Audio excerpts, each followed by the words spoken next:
Hey, what's going on, everybody? Hello, welcome to the stream.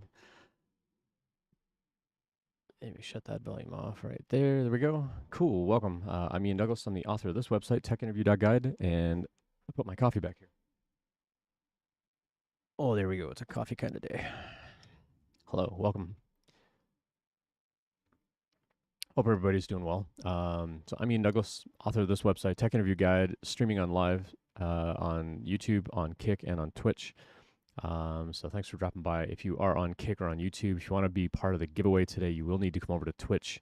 I don't have the chat command set up on either of the other two platforms yet, but I hope to someday in the near future. I actually found a chat bot for Kick that I think I might be able to integrate with. So fingers crossed, I might be able to hack something together on that. But in the meantime, if you do want to come in the giveaway, you can just do ! giveaway in the chat, and you'll need to come over to Twitch to do that right now. So that command won't work on YouTube or Kick, but feel free to come by and say hi real quick. You do need to follow the channel just to avoid spam and stuff like that.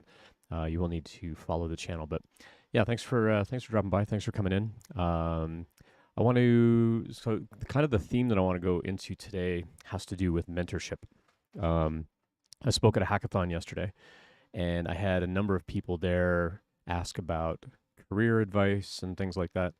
And one of them asked if I could be their mentor, and I said sure. And I thought about kind of what I want to put in place from like a mentor mentee sort of like almost a contract of I'm going to mentor you provided you promise you're going to do the following. Like I'm going to put in as much effort as you are, but like if I give you things to do and you don't do them, then how is that being a good mentor? Like I'm not going to like I can't force you to do things. Like if I tell you to post something on LinkedIn and you don't do it, then why am I spending time trying to mentor you? So I will mentor people provided that they're going to, you know, do the things that I suggest that they do. Doesn't mean you have to do everything I tell you to do, but I've been around the industry. I know what people are going to be looking for. I know what kinds of things are going to work for people. And I've got a pretty good handle on, hiring managers and things like that in the tech industry, but also just from a regular career advancement point of view and trying to better yourself and trying to come up with something, some sort of game plan to get you a job. I've got ideas, I've got thoughts, I've got opinions on things, and I want to help you get that job. But if I give you mentorship advice and you don't follow that advice, then I feel like I'm wasting my time. And so I'm going to be putting together like a mentor or mentee contract for a couple of people that I'm already mentoring. Um, and I'll put that in place for anybody that wants a mentor. If you want a mentor, you're going to fill this out. And if you don't keep your end of it, as far as like how many jobs you're applying to, how you're applying for those jobs, how are you researching companies, like show me that you're doing your due diligence according to stuff that I talk about here on the stream around company research and reaching out to people and networking and asking people for code reviews and reaching out to recruiters and asking for follow up and feedback and things like that. If you're not going to do that work, I'm not going to be your mentor anymore. Um, not that I don't, not that I don't care. It's because I care. And I know that that sounds a little bit backwards, but when I mentor somebody, I get very emotionally involved with their success and I want to see them succeed. And I care a little bit more about them than I do about just random people that come by and ask for help. Doesn't mean I don't care about people that watch my stream. I certainly do. But I care even more for the people that take the time to say, hey, I really need a mentor. Can you help me out? And so I want to be there for people to help them get jobs. But if I give you advice and give you ideas on things to do and you don't do those things, then why am I spending my time as a mentor? And so I want to kind of go over some of the things that I was talking to these people about when it comes to like what mentorship means and what kinds of things I would typically ask of somebody. Um, so we're gonna go in on some of that today. I had a number of private resume reviews come in a couple of weeks ago, but then we had some stuff kind of hit family, and I needed to take some time off of work because of it. I actually start back at work tomorrow after taking some time off, and it felt good to kind of recharge. I only took like a week and a half off, and it feels like I took a month off. Like it really stretched. Like everything that was going on with sleep deprivation and just emotions and everything that was happening, it felt like I was away from work for a month. So I'm really excited to get back in tomorrow. But then we've got meetings and stuff we have to go to as parents and appointments and stuff like that coming up that's going to take time away from work and stuff too. So I'm kind of torn, but this coming weekend we got some friends coming into town. I'm looking forward to getting some extra time off to spend some time with them. We've got the 3D printing thing this weekend as well to go hang out with. So I'm looking forward to meeting folks there and just kind of decompress and kind of get back into some amount of the routine of life this week. But I had a number of private resume reviews come in right before all of this happened, and I just didn't have time to get to those. So I sent some email apologies to those people late last night, saying like, let's catch up this week. I'm kind of getting back to normal or what's going to be our new normal, um, and I'm more than happy to get in on those. So if you ever want a resume review, here's a link in chat, and I'll drop this over on Kick and on YouTube as well. That you can basically you can reach out to me, and there's a form link on this page that you can go visit. And this link is basically going to take you, well, it's going to take you to a page. On that page is a link to a Google form. And that Google form is where you're going to send me a copy of your resume. And there's a couple of questions on there about, do you want a private review? Do you want a public review? And then, what kind of level are you at? What kind of job are you going for? Things like that. So if you ever want a resume review, feel free to submit it to that link, and I'm happy to address that. So, if you want a public resume review, I typically do them on the Sunday streams. On Tuesdays, I typically get into live coding. On Thursday, I get into like maker stuff where I'm like airbrushing or painting or 3D printing or laser etching or whatever. I'm going to be doing some pretty interesting stuff over the next couple of weeks. From the maker side of things with another laser engraver that I got in. So I'm looking forward to putting that together maybe later tonight. I'm not sure if I'll get to it today. I got to have a pretty busy night tonight preparing for tomorrow, but I've got another laser engraver. So the existing laser engraver I have does need a little bit of cleaning and maintenance. I got to take that apart a little bit. I'm not going to do that on the stream, but I do need to take some time to clean that out so I can run a comparison between these two machines.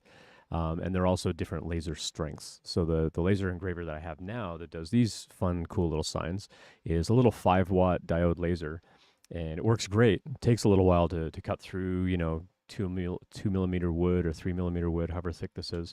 And yesterday I got in another laser engraver that is 10 watt and 20 watt and 40 watt. And so I'm looking forward to putting that together and just seeing what that can do. So that'll be on Thursdays. So again, if you're watching on YouTube or on Kick, if you want to get in on the giveaway, you do need to come over to Twitch because I don't have the chat bots all connected yet, but I'm working on it. So in the meantime, you will need to come over to Twitch if you want to enter the giveaway. We have a daily giveaway every time I stream in April. Every time you come by, you can enter that giveaway. And I'm usually giving away something like a little 3D, thing of some kind, either a little engraved sign or like a 3D printed thing. Last stream, we gave away a Lego kit and a 3D dragon and a laser etch sign. Like we gave away a bunch of stuff. And I do that every time I stream in the month of April. And every entry that you get into the daily giveaway is going to put you in the drawing for this dragon back here that you see behind me. It's not fully assembled, but I've been airbrushing this really big 3D printed dragon. Here's the head and neck of it. And I need to go in and I need to finish the detail on this as far as like the eyeballs and the teeth and stuff. I'm probably going to do that on the Thursday stream this week just so that this dragon is finished up and ready to go. I added some other white highlights and stuff like that. I know I promised some photos on Instagram. I will get that on there. If you want to follow me on the socials, you can follow me as Ian Douglas 736 on all those different platforms. But that's going to be our monthly giveaway. It's a fairly large model. It's about 18 inches long from the tip of the nose to the tip of the tail. It's about 14 inches wide with a wingspan. Stands about 10 inches tall. So feel free to come enter the giveaway for that. Like I said, every entry that you do on these daily giveaways is going to give you an entry for that monthly giveaway for that dragon, and that's going to be given away on May the 2nd. May the 4th, be with you, is going to be, Star Wars Day, and that Thursday night, I'm going to give away like some big Lego kit, so feel free to drop by for that. And let's see what else we got. Botrix from Kick. So I enabled a bot over on Kick to handle some of the stuff, and it looks like it's coming and hanging out on Twitch too. So hello to Botrix Live. Um, anyway, so yeah, so we're gonna have some fun with the giveaways. So feel free to come over and enter those giveaways if you want to. And aside from that, I do kind of want to go into this whole thing about like being a mentor, what it means to be a mentor, and being a mentee as well. And want to kind of pay attention to to what we need as far as like mentors and having somebody follow us as a mentee, and what does that mean? And so I I started mentoring for a code school in Colorado back in 2014, back in the fall of 2014. And I mentored for them for a couple of months as a backend developer. I was a senior dev at that point in my career, and they wanted some help with Ruby on Rails, and I had been using Ruby on Rails at work, and I thought, yeah, I can come help mentor some students and whatever. And so I'd come in and I would kind of help sort of guide them in their projects and give them my advice and experience as a senior dev. And it quickly turned into the school needing someone to help with resumes and career advice and things like that. So they kind of put a call out and they're like, does anybody know how to build a good resume? Does anybody do interviewing that you can help us out? And I said, yeah, I've been a hiring manager. Like I've done interviews. I've looked through thousands of resumes at the time. Like, what do you need? And so they asked if I would help them kind of build out some career development material and help with getting their students more job ready as far as like putting resumes together and practice interviews and things like that. And so I quickly became the resume guy. And I was helping people kind of form and craft out their resumes and what that was going to mean. And so I did that mentoring for about 3 years, and I helped several hundred students. And I was never about quantifying it. Like it was never like, oh, look how many people I've helped. It was just, wow, like I've helped a lot of people in this. Like it was a lot of fun for me. And when the school realized how many students I had helped, they actually reached out and they're like, do you want a job over here being an instructor? You can have a bigger impact. And so I actually joined them on staff as an instructor for a number of years. And so I became like a full-time software teacher for 4 years, also helping continue with the career development. They'd started hiring a team by that point, and they were taking a lot of the career development and interview preparation stuff kind of on their own, but I was still giving them a lot of influence on that. And so when I kind of wrapped up my time there, I thought, well, I want to be able to give this help to other people. And so I put together this whole website, techinterview.guide, and I basically started putting all kinds of notes and stuff that I had been writing over the years. I kind of put all that together in this website. And so it's all free. It's all free content. Everything I do as a streamer, it's all free. I don't put anything behind paywalls. The only thing you need to register for are the newsletters that I do. I've got some email newsletters that you can go subscribe to. And I'll also be picking people out of the newsletter subscription once in a while. I'm going to be picking one subscriber from one of the emails or one of the email newsletters. I've got 3 of them.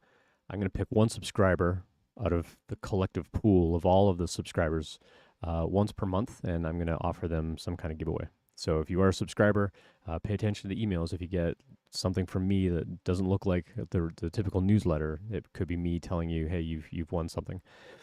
So keep an eye out for those. But I put this whole website together. I got into live streaming because I wanted to help more people get jobs in the tech industry. And then 2020 happened. I left that job in 2021. And so it was kind of at the beginning of what we thought was a really good upcycle in hiring.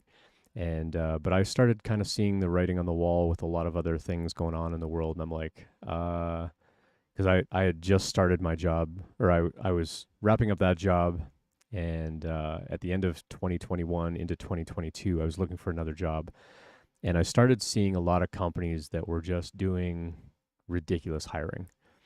And one of the things that I saw were companies that were offering enormous salaries and hiring lots and lots of people. And that was one of the companies that actually made me a job offer, and I turned them down. I'm like, this is not sustainable. This is not gonna work well for that company. And so I declined their job offer, and it was a good thing I did because that whole team got laid off like 3 or 4 months later. And so I kind of dodged a problem there. But having the experience in the tech industry helps me avoid those kinds of things. It helps me navigate that kind of stuff. And so that's why I wanted to live stream, to be able to help other people understand this is the third economic crisis, really, that we're going through that I've seen in my own career. I think next week or the week after is the 27th anniversary of when I graduated from college. I've been around for a while. And I've seen three of these major economic things impact the tech industry: 2001, 2008, 2009, and now this one. And so it kind of feels like every decade or so we're like hitting like a major problem. And you know what? We're going to get through it. And a lot of what people were asking me at this hackathon yesterday about being a mentor was, how do we navigate through this? Like, how do we still get a job? Like, are people even still hiring? It's like, yeah, companies are still hiring. They're laying people off, but they're still hiring. Not everybody that's being laid off is a software developer, and not everybody being laid off is in the tech industry. Like, yes, tech industry companies are definitely laying people off, but it's not always impacting software developers. And so when you hear like, oh, this company just laid off like 10,000 people, I kind of want to see statistics over how many of those 10,000 people were actually software developers, because I'm guessing like not all 10,000 of those people were software developers. And so I think that there's still a bit of fear about who's being laid off and why, and what real impact that's actually having. And I think it's important that we all recognize that not everybody that's being laid off is a developer, and that there's still going to be opportunity for developer roles and developer jobs, especially if you're new in the industry. You cost less than other people.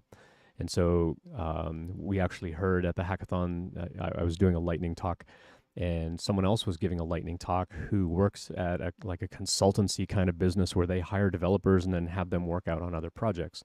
And what that person was basically saying is, we love hiring new talent because we can kind of mentor and shape them into what we want.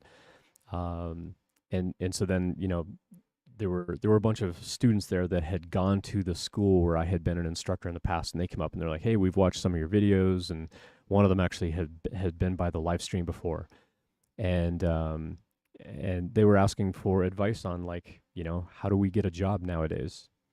And it's all about how you position yourself and how you show the value. And I talk a lot about that on the stream.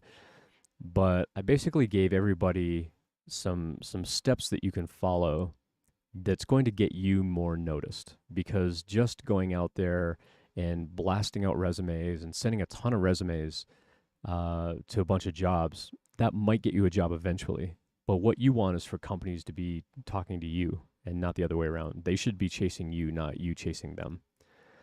And so I want to go into some of what I was telling these folks yesterday. So I had a meeting with someone who has been by the stream in the past, and they asked for like a coffee chat, and so I had a coffee chat with them about some other things. But it was kind of all circling around, like, how do I find work? Should I become a consultant? Do I start a business? Like, what do I do? So I'm going to talk through all of that stuff today. And it's going to kind of summarize all these conversations that I had. So I had that conversation, then I went to this hackathon, and I had like several more conversations. And I was basically giving everybody the same sort of help and advice and the same steps to kind of follow. And so I'm going to go through that on the stream today. Tony Boy, good to see you in chat. What advice would you give to someone who graduated back in 2021? I wasn't able to land internships because of COVID. They were all canceled. I picked up 2 freelance contracts, and since then I haven't been able to land anything. Well, let's talk about that for a minute. So you graduated in 2021, but and you mentioned you couldn't get internships because of COVID, but then you graduated in 2021. By 2021, early 2022, companies were still hiring for internships. Like, all through 2022, we saw a huge uptick in hiring. Where we're starting to see kind of the slowdown over the last 6 months is companies are being really careful about who they hire. A lot of internships were canceled. A lot of like job offers that had been signed and whatever, they all got canceled. Like, even for people that had gone through the interview process and got the job offer, they were still canceled. And so that's still something that's happening right now. The big thing with how to get a job now, if you've been graduated for over a year, it's definitely important that you show that you're still constantly learning, you're still constantly developing, you're still constantly growing, that you're doing something. And I think the fact that you were able to pick up some freelance contracts shows that you're willing to put in the time and the effort and the energy for that. And so I congratulate you on that. I think it's fantastic that you're able to do some freelance work, and I think you could lean into that for sure. One thing that people get a little bit worried about, and this is some of the advice that I was giving people yesterday, is you've got this time period on your resume where you don't have a lot of professional work. You were able to pick up a couple of contracts, but you still have effectively a gap on your resume from December 2021 until now, and it's going on a year and a half. So you need to be able to show in that year and a half, like, what progress have you made? How are you continuing to learn? What kinds of projects have you done? What kind of professional experience have you done? These freelance contracts absolutely count as professional experience. So what I would do is I would start like call yourself a business. Like I made iandouglas.com back in the day, and I still have that domain name. I still do a little bit of stuff on that site, but it's mostly dormant these days. But I still have iandouglas.com. And about 2 years ago, year and a half, 2 years ago, I registered a new domain name. It was iandouglas.llc because I made a new business. I actually got a business license for iandouglas.com LLC. And I kind of wrap everything under that now, Tech Interview Guide and my 3D printing business and things like that. I kind of wrap all of that together underneath iandouglas.llc. And so the first thing you want to do is you want to get a business license. You want to get an LLC because that's going to cover your butt. If you do freelance work and something bad happens, like if they get hacked and they figure out it was your code, they could come after you, and you're potentially going to lose assets and things like that. So you always want to make sure that you have a contract in place. And we're going to get into that kind of as we go through the stream today. But what you want to do is you basically want to say, hey, the last year and a half I've been doing as TonyBoy713.com, consultancy, or whatever you want to call your business. And you want to basically get a business license now. You can still wrap everything under that, but like get a custom domain. It's like $12 a year. Get a custom domain. You can redirect it to any of number of free hosting sites where you can just put up a simple page that talks a little bit about what you do. You can point them to a GitHub profile on your LinkedIn and things like that. But then on your resume, you want to say that that's your full-time job. And you want to call yourself a full-time freelance developer. And these are some of the projects, some of the companies that you've worked with. And you're going to list those 2 freelance projects as these are example projects that I've been involved in my company. That makes it look like you've been doing this for a little bit longer than you have. So I normally tell people, like, be really honest with your resume, because if they start poking at you, it's going to be really clear, like, how much you've actually done. So is it misrepresenting yourself to make it look like you've been doing freelance work for a year and a half? But you can still put all of the extra learning and all of your side projects and things that you're doing as part of that business, to where you can still show that you've got like continued learning and continued growth in what you're doing, even though these 2 things are the only things that you got paid for. But you need to be able to tell the story about, yeah, I've been doing freelance work since I graduated. Now I'm ready to actually get a full-time job where, I can work around other people, I can work with other people, and I can continue to learn and grow at a faster pace than I can just working by myself. That's really the story that you want to tell. And so that's part of the advice that I was giving yesterday to this person that I had a call with, and then I went to the hackathon, and I had more conversations with these other people. It was a similar kind of conversation of, how do you tell that story about your journey? What was it about your school? How did you get through that school? How did you start your career? What counts as professional experience? What is just project experience? How do you put that kind of stuff on a resume? And then how do you tell that story? There's one person that was asking for help. They're like, well, I was a full-time employee for like a number of years, and I haven't been doing anything also since 2021. Theirs was like mid 2021. And so they're going on almost 2 years with nothing. And they're like, how do I explain away a 2-year gap? And I said, well, what have you been doing in that 2 years? Like, are you just sitting back and watching Netflix? And we actually got to talk about Netflix and TV shows that we like and whatever. But I said, okay, well, let's bring the conversation back. Like, what have you been doing over the last 2 years? And he said, well, I tried to start up and that didn't work out. And so now I'm coming back to this hackathon and I'm getting back into coding. I'm like, okay, so you haven't been doing nothing for 2 years. You need to get that kind of stuff on your resume. And so he pulled up his resume and he had it listed like professional experience, and then he had project experience under that. And the project experience was a freelance project that he had done. And I said, okay, well, where's your startup? Your startup is professional experience because you're still in the tech industry. You're trying to be a founder. And this project that you've got buried down at the bottom of the page was actually a paid project that you did. That also counts as paid work. And so the progression of what he was doing was he was a full-time employee, and then he tried to do a startup. The startup didn't work, and so he started doing some freelance work. And I'm like, all of that is professional experience.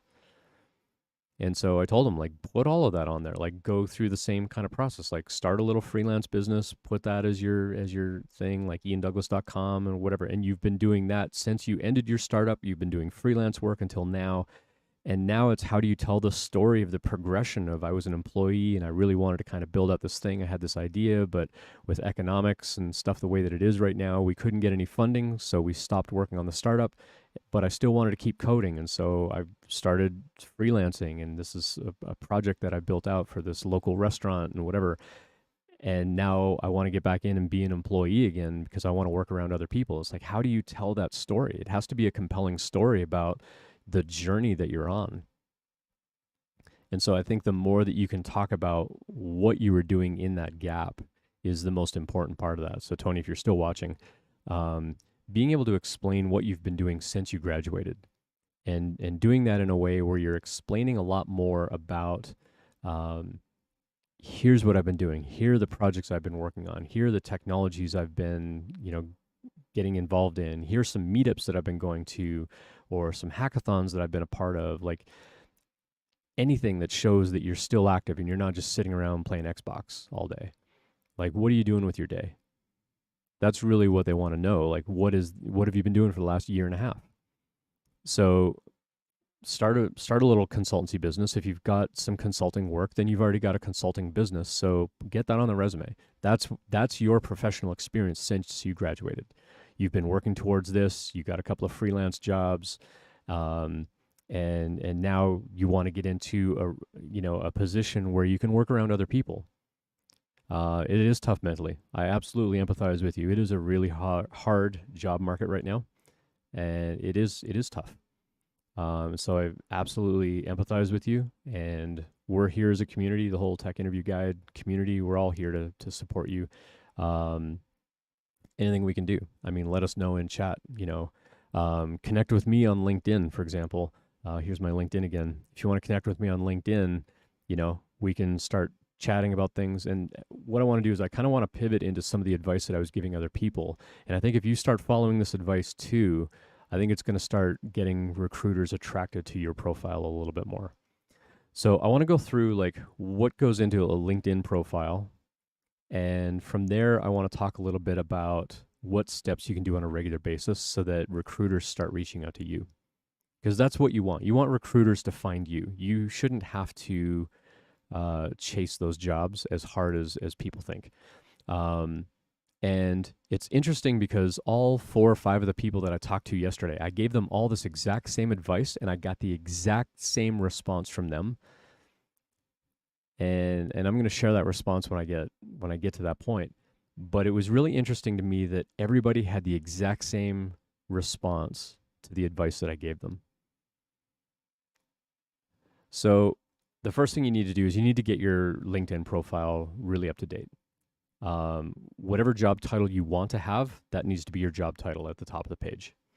So they see your name, they see your photo, make it a good photo of yourself. Don't make it like me at a wedding or something like that. Like just find somebody that can take a good sort of headshot of you, preferably outside because sunlight gives the best sort of lighting and things like that. But make it clear, like to see who you are, like see your face, make it a smiling picture, make it professional. You want that on there. Whatever job title you want, that's the job title that you put under that. You can follow that with a couple of major technologies, but don't make that string really, really long. But like for me, for example, let me pull up my LinkedIn here. Let's switch over to here, and we'll go over to here. Let's go over to my LinkedIn here.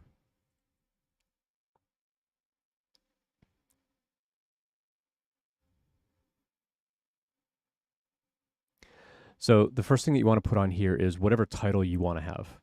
So this is kind of what I put in as my title. The stuff here about like the things that you talk about, this is going to get automatically populated by LinkedIn as you kind of go through and interact on LinkedIn and stuff like that. They're going to be able to fill these things in. Whether you want to put your location on here, is up to you.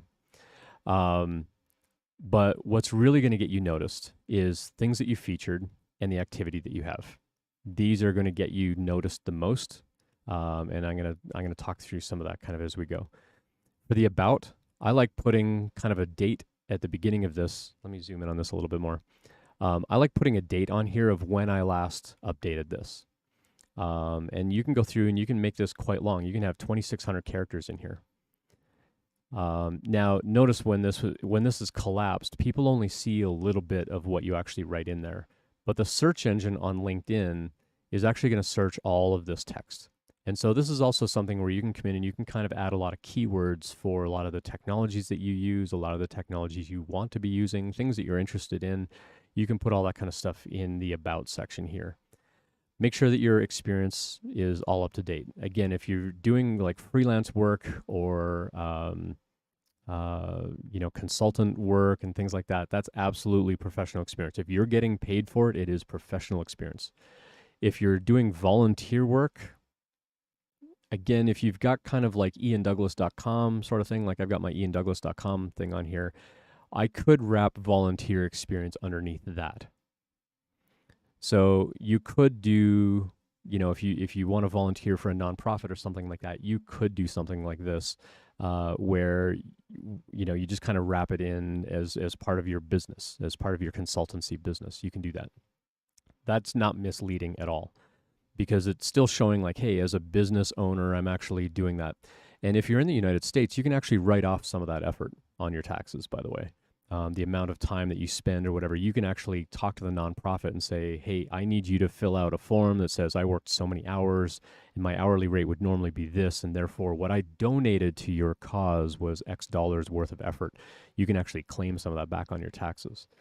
And so talk to them about it. Just because they're a nonprofit doesn't mean you can't get paid. But even if they can't pay you, they can still acknowledge that, yes, you volunteered this time, and yes, we acknowledge that your time is worth money, and so it was effectively a donation value of X dollars. And so that can still help on tax time next year. So keep that in mind. But you can just wrap all of that stuff in here. Now, if you're just learning and you're working on side projects or whatever, that does not count as professional experience. Okay. The other thing that I see a lot of people do is, especially people that come through boot camps, is they list their boot camp as professional experience. Stop it. Going to a boot camp is not professional experience. It is education. You list that stuff under education. It is not professional work experience. You are not being paid to attend that boot camp. Unless it is a boot camp where they're legit paying you like, hey, come through our program, we're going to train you for free, and then we're going to kind of turn this into a consultancy firm where now that you've sort of graduated what we've taught you, we're going to have you work on projects and we're actually going to pay you. Then yes, that is professional experience. But I see a lot of people put 100 devs, for example, as work experience, or Turing, where I taught, they put that down as actual work experience, and that's not work experience. It's misleading. And as a recruiter, as a hiring manager, they're going to look at that and go, that's not right. You were a student there. You didn't actually work there. Now, if the school does hire you as a teaching assistant or something, then yes, you would list that as experience, but you would call yourself like, I was actually a teaching assistant, but down here, I'm going to list that as actual education of like what I learned. But going to a boot camp is not professional experience. People need to stop doing that. I think a lot of recruiters and hiring managers are going to pass completely over your profile because you're misleading them like that. And as soon as they see something like that, it kind of throws your whole profile into question of like, what else are they kind of being misleading about? And they're just going to pass on you completely. I think the more that you're honest about, this is my actual work experience, this is my actual education, this is my project-based learning, this is actual project work I got paid for, that makes your profile a lot more interesting to read, because they can look at that and go, oh, this person's actually really honest about the breakdown of their skills and like what they're being paid for and not being paid for and so on. So by having some kind of business on here where you're, kind of acting as a consultancy, any volunteer work you want to do, you can put under that. Project-based learning, though, is all education. Or it can be things that you put up here in your activity that you talk about, or it can be up here as the featured section of like, these are things that I build. So any projects that you want to really showcase, you want to find this featured section and you want to add things to that and say, here's a featured project that I'm working on, or here's a featured freelance thing that I did, or whatever. Like, this is one of the first things that people see when they come to my page. They see, I don't need the suggested thing, that only I see these two things, but they're going to see my intro block here, and then the next thing they're going to see is the featured stuff. What recruiters are also going to really care about is this activity section. And this is where I got the same reaction from every single person I talked to yesterday about this. And I imagine that as I explain this, I'm also going to get the same kind of reaction from all of you. But I am a firm believer that this is going to be a game changer for you. Okay? Bear with me as I explain this. On a regular basis, especially if you're job hunting, on a regular basis, I would start at least twice a week. And that twice a week pace could look like Monday and Thursday. Twice a week, I want you to post on LinkedIn. Here's a project that I'm working on. Okay. And I'm going to talk about the structure of that message in a minute, but I want you to do that twice a week. And then I want you to reach out to people in your network. So like, I'm going to come over here and I'm going to go through like my network of connections, and I'm just going to pick like a couple of random people. I'm going to go to page 1. I'm going to go to page 4. I'm going to go to, page whatever. And I'm just going to randomly message some people here and say, hey, I just wrote this post. Could you go have a read of that? If if you could help me out, if you can like that for me, I would really appreciate it. Because when they like your post, it actually shows up to people in their network. So for example, I don't know, well, in this case, I do know Brian. Let's go find something else here in my list. And I'll show you what I mean. So I don't follow Jasper. I have no idea what Jasper is, but a few people in my network do follow Jasper. And so this shows up in my timeline because other people in my network follow this group. And so LinkedIn is trying to do this thing we call discovery. And they're trying to, get you to discover this other company. But I want to find another example down here. Another company that other people follow. Okay. No, I follow Jeannie. Follow Rebecca. Okay, so here's one that I don't follow. Okay, I don't know who this Musa Al Barna person is. Okay, but I do follow Dave Meyer. Okay, Dave and I are connected, but I don't know this person. Because Dave reposted this post, it shows up in my timeline. If Dave only liked this or commented on this, this would still show up in my timeline. I don't know this person. But because Dave took the time to share and like it or comment on it, this would show up in my timeline. Let's see if I can find another example, another company that people follow. I know this person. Here's another person I don't know. Okay. But my company, who I do follow, is in my network. They engaged with this. They went through and they did a love emoji on this. And now this person, Andres, shows up in my timeline. Okay, so if you post twice a week, okay, here's my advice. Post 2 times a week about here's what I'm building, here's my progress, and so on. I'm going to talk about exactly what that is. But then reach out to people in your network and say, hey, can you go like that? You don't have to reshare it. You don't have to comment on it. Can you just go give it a like? Can you just go engage with that in some way? If you want to leave a comment, you can.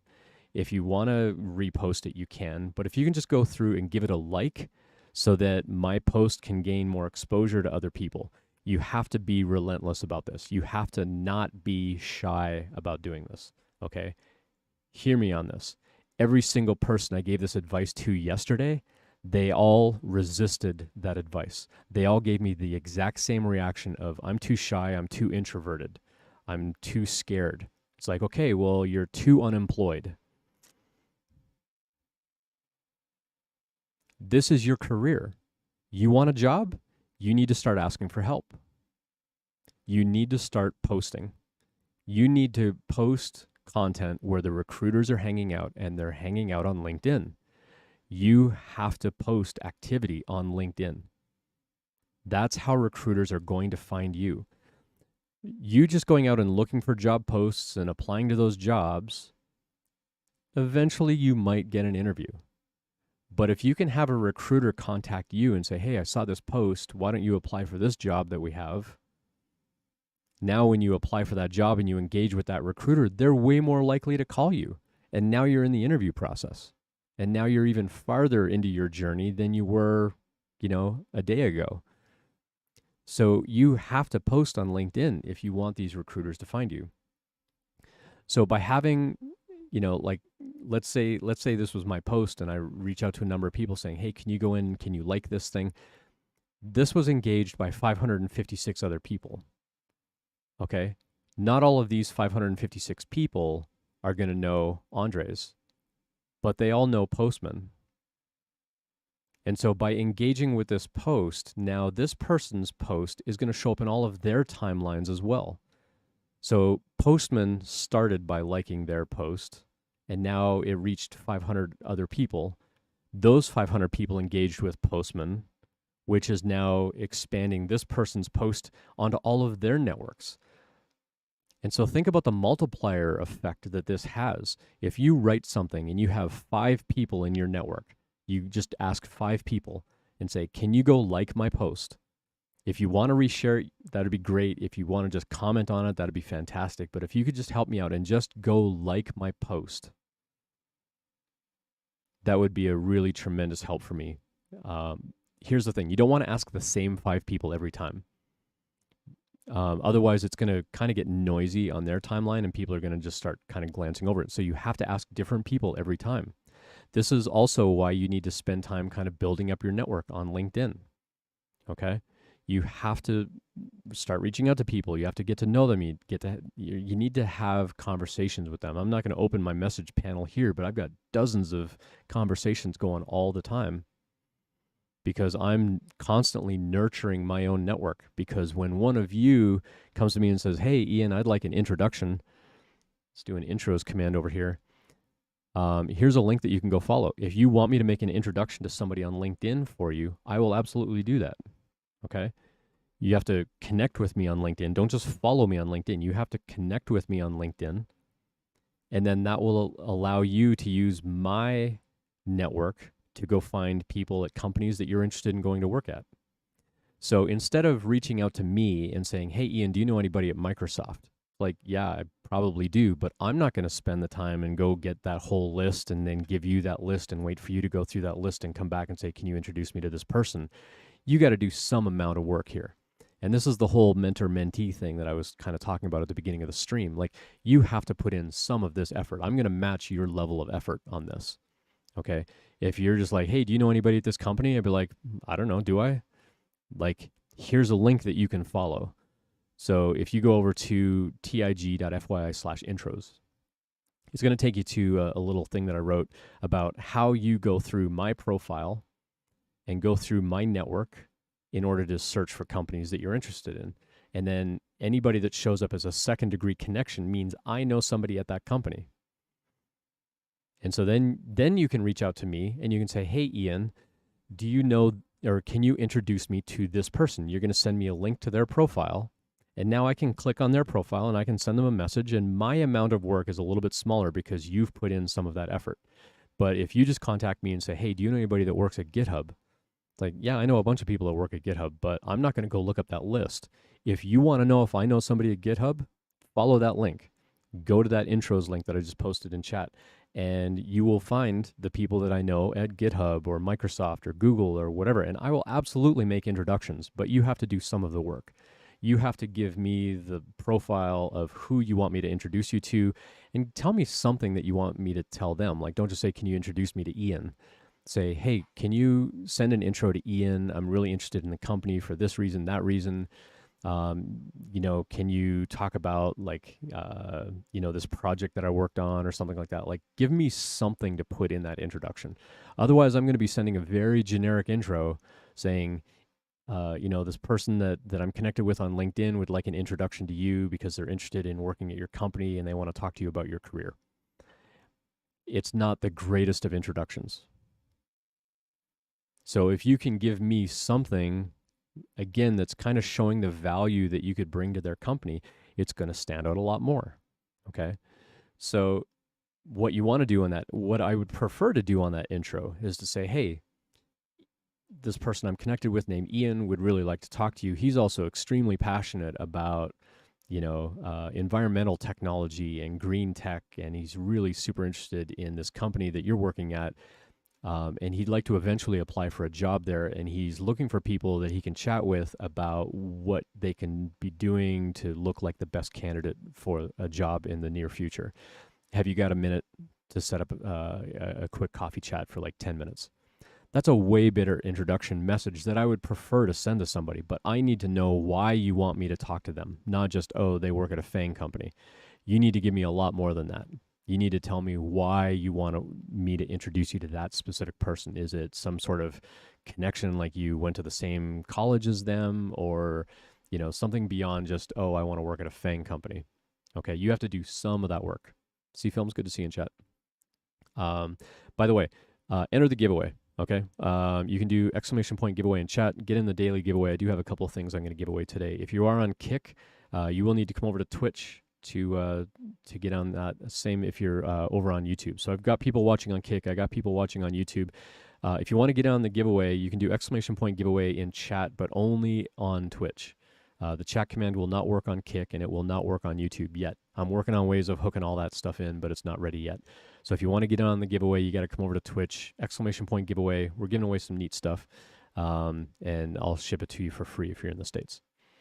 So yeah, thanks for coming by. We'll do that drawing here in a minute. So everybody that I gave this advice to, of like post on a regular basis, post Mondays and Thursdays, every single one of them, hey Whip, every single one of them came up with resistance of, oh, I don't know, I'm too shy, I don't want it to be noisy, I don't want to sound repetitive. And I'm going to talk about how I was telling them to structure that message. I'll tell you that in a minute. But every single person resisted that advice. Well, here's the thing. One of my mentees, I gave this advice to like a year and a half ago, and they never followed that advice. About 4 or 5 months ago, we were chatting and we were kind of catching up on things. And he's like, it's funny. I've been watching this young lady post on LinkedIn, posting almost every day, Monday to Friday. And she's got like 8,000 followers. And she keeps talking about like getting hit up by recruiters all the time. I'm like, yeah, imagine that. You post stuff on a platform where recruiters hang out and they're going to have recruiters reach out to them. It's like, this is exactly why I tell people to post on LinkedIn. This is where the recruiters are hanging out. So if you want to get noticed by a recruiter, you need to show up in their timeline because they're browsing through their timeline. They're doing searches on LinkedIn all the time. Demois Luna, Demios, sorry if I'm pronouncing that wrong. Can I just call you Demi? Is that cool? Appropriate to ask a question about salary negotiations. Absolutely, yeah. I'm going to finish kind of a little talk here about LinkedIn, and then, yeah, absolutely get that question in chat, and I'm happy to address that for you, sure. So you have to post, and you have to get people to engage with your post. And so you have to put yourself out there. It's going to be uncomfortable, but it's a short-term awkwardness for a long-term gain. Okay, think about that. If you can post messages for the next month or two to get into that interview cycle and get noticed by recruiters and start getting interviews and then get a job out of that, that's probably going to be way faster than applying for 50 jobs a week for months and months and months and not hear anything back. Okay, you have to get into the interview flow. And then as you start practicing interviewing, you'll get better at interviewing, and then you're going to make more and more and more progress to get all the way through those interviews and get a job offer out of that. So post on a regular basis. Start twice a week. Do it Mondays and Thursdays. If you want to do it more often, I would do Monday, Wednesday, Friday, but I wouldn't do it every single day yet, and I'll explain why. One of the people that I talked to yesterday said, well, if I post on a regular basis, I'm worried that I'm just going to get repetitive and I'm going to be posting the same thing over and over again. And I said, okay, well, here's a 4-point sort of summary of what you can write.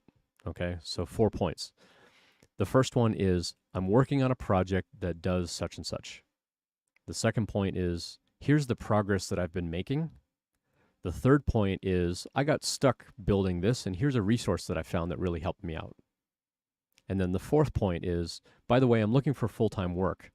If anybody can introduce me to a recruiter, I'd love to have a chat. That's all you need to post. I'm working on this. This is the progress that I've been making on it. I got stuck trying to build this, and here's a resource that I found that was really helpful. By the way, I'm looking for a job. Now, you can change up the order of those four things, but those are the four things you want to put in your post on LinkedIn. Okay, you want to talk about something that you're actively doing, something you're actively engaged in. Now, if it's not a project and you say, I'm going to a hackathon, this is the kind of project that I'm going to build at that hackathon. And one of the things that we ran into was this or that, and here's some resources that we found that were really helpful. By the way, I'm looking for a job. That's all you need to post. I'm going to a meetup about Python and Flask, and I'm looking forward to hearing so-and-so talk about this thing. And here's a post that I found of theirs that I found really interesting. By the way, I'm looking for a job. Okay, follow that 4-point structure. Okay, something you're actively doing, progress or something that you're learning about that thing that you're doing, something where you got stuck, and a resource that could maybe help other people, and you're looking for a job. Those four things, put that in every message. Again, it doesn't have to be in that order. You can say, I'm looking for a job, so I'm going to this meetup, where so-and-so is talking, and I found this post of theirs really interesting. Or, this post from so-and-so I found really interesting. Turns out they're going to be at a local meetup, so I'm going to go to that because I'm looking for a job and I want to expand my network. So you can change the order of those four things. Post that twice a week. Now, you don't want the message to be exactly the same. Like, I'm working on this Rails app, and I'm making some progress on the database thing, and I got stuck on this thing, so here's this active record resource that I'm looking up, and by the way, I'm looking for a job. And then, like, a couple of days later, you're posting the exact same thing. Well, that's just going to turn into noise. And so you have to change it up a little bit. One of the pieces of advice that I gave people was rotate your project, so that you don't get repetitive and say, you know what, I've been working on that Rails project for a while, but I decided I actually wanted to get into Tailwind and learn a little bit of Tailwind. So I put that kind of on the back burner for a few days, and I wanted to get into Tailwind. This is what I've learned. This is where I got stuck on some things. Here's a little page that I put up on CodePen if you want to go check it out. By the way, I'm looking for a job. If anybody knows anybody looking for a full stack engineer, I'm open for interviews. If you can introduce me to a recruiter, there's your post, right? And so you can change it up, and then a couple of days later say, okay, cool, I learned Tailwind. I'm actually going to integrate it back in that Ruby on Rails project that I was working on. Here's how I'm integrating it. Here's a resource that I found about putting Tailwind into my Rails project. And this has been really helpful, and I can get it up and running, blah, blah, blah. That's your next post. And so do that twice a week. Do it Mondays and Thursdays. And then reach out to people in your network on LinkedIn and say, hey, I posted this thing. Here's a link to it. Can you go like it? Like, you don't have to leave a comment. You don't have to reshare it, but can you just go in and like my post? It sounds a little selfish. It sounds like you're just fishing for likes and whatever. But like I said, if somebody goes in and likes your post, it shows up in other people's timelines. And that's how you're going to get discovered. It's going to start growing your network. You're going to have people reaching out to you all the time, including recruiters. They're going to reach out to you and say, hey, I saw that post where you're building this thing. We've actually got a job with Rails and Tailwind. If you're interested in applying, now you've got a recruiter that you can talk directly to, and they reached out to you. So it's not a cold outreach when you send them a message. They reached out to you. They made that first step. So now you can just follow up on that conversation. Say, I'd love to have a chat. Here's a copy of my resume. Here's a copy of the repo that I've been doing. Like, put links to your repos, put links to your projects, whatever. Like, put all of that stuff on your GitHub profile as well. So if I go back over to my GitHub, for example, and go over to my profile, so this whole featured section, you can put your GitHub profile on here. If you've got a project portfolio, you can put that on here, like whatever you want people to see. And this turns into a carousel. So if you have more than two things, you'll see the little arrows on either side, and you can kind of scroll through multiple things. So, put a couple of things in there that you're really proud of, that you really want to show people. That's going to get you noticed. Okay, but everybody that I talked to yesterday about that advice, they all kind of resisted. They all kind of gave the same sort of, I'm too shy. It's like, well, you're too unemployed. So make the call. Do you want to stay unemployed or do you want to get a job? Because this is how you're going to get noticed by recruiters and they're going to start reaching out to you. And that's going to get you a job way faster through networking and who you know. And I've said that on the stream for a long time. Networking with other people and networking with companies is going to get you a job way faster than just blasting resumes out there and hope you happen to make it through an applicant tracking system. Tony asked if I ever heard of Teal HQ for creating resumes. I have not. There are a lot of resume generators out there. This one looks like it's an AI resume builder. Let's take a quick peek at it here. I've never heard of it. Better resume, faster search, more offers. I mean, if it will help, then great. The key thing about building a resume, and I say this on the stream all the time, the key thing about building a resume is you have to show the value that you bring to a company. So if they're tailoring the job based on the job, then you're probably going to be paying for that. And that's, you know, if you've got the funds to do that, then great. Not everybody does, especially people that are straight out of school and they've got student loans and things like that. They may want like a free service to do that kind of thing. So, I mean, it sounds cool. If it's AI powered and, you know, you post in a job and they're going to tailor your resume for you, then great. If people want to try that kind of stuff out, the thing to remember is that whatever is generating your resume has to generate it in a way that other applicant tracking systems can scan that text. You can go check out my YouTube channel. I've got tons of videos on there about resume reviews where I've actually highlighted and copied and pasted other people's resumes and paste the text into a text editor, and you see it all jumbled up and all messed up. That's how applicant tracking systems are actually reading your resume. And I've actually helped people here on Twitch fix their resume and go get a job because their resume wasn't getting through the applicant tracking system because it was all jumbled up. You sent a connection request. Awesome, cool. I'll connect with you in a little bit. I just don't want to dox you by showing your name and stuff like that. So I'll connect with you off stream about that. But yeah, feel free, absolutely, connect with me on the socials. Connect with me on LinkedIn. I'm Ian Douglas 736 on LinkedIn, Twitter, Instagram. Like, follow me on all those things. I'll be posting more photos of like the 3D stuff and the airbrushing and stuff like that for the giveaways maybe later today. And so do that post on LinkedIn twice a week. Get people to engage with that. Reach out to your network and ask them to engage with that. You don't have to message everybody in your network, but find 5 people in your network and say, hey, I wrote this thing. Could you do me a favor? Go read that real quick and just give it a like. You don't have to comment on it. You don't have to reshare it. But if you could just like it so it'll show up in your timeline for other people to see, I would really appreciate that. And then change up who you ask every time. You don't want to ask the same 5 people. The same reason that you don't want to post the same message over and over and over again. It just becomes noise and people start to ignore it. If I constantly like and reshare your post over and over and over, it becomes noise to people that follow me, and they're going to start tuning that stuff out. And so you don't want to ask the same people to do it over and over again. Otherwise, it starts losing its effect. Now, if your network is that small and you don't feel like you have many people to rotate through, then you need to continue to grow your network. Go to meetups, find other community groups and, find people that you can connect with on LinkedIn. I've got a channel on our Discord community if you want to go check out our Discord, where you can go. There's a whole section there for LinkedIn intros. You can post your LinkedIn over there if you want. And you can, connect with one another over there. So I'm going to paste that over in chat on Kick and over on YouTube. So by all means, join our community, introduce yourself, post your LinkedIn profile over there.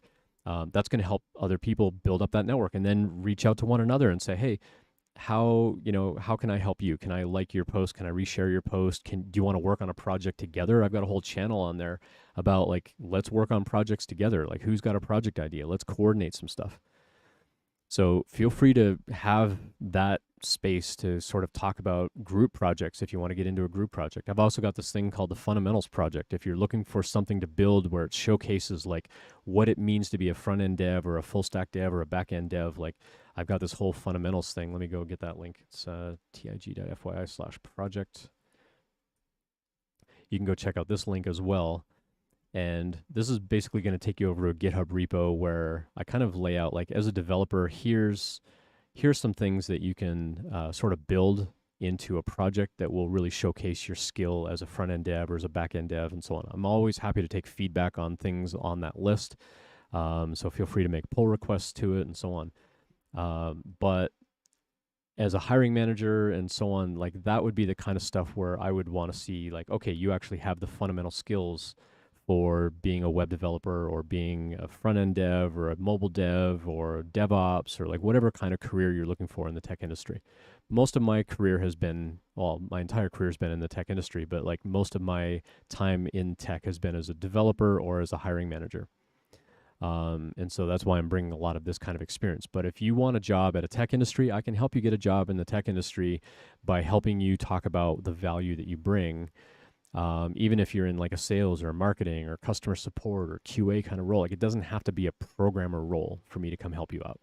So yeah, you know, you look at my website and it's all about tech interviews, but the advice that I try to give here is just how do you build a resume? How do you talk about your story? How do you convey the value that you bring to a company? That's applicable to any kind of job.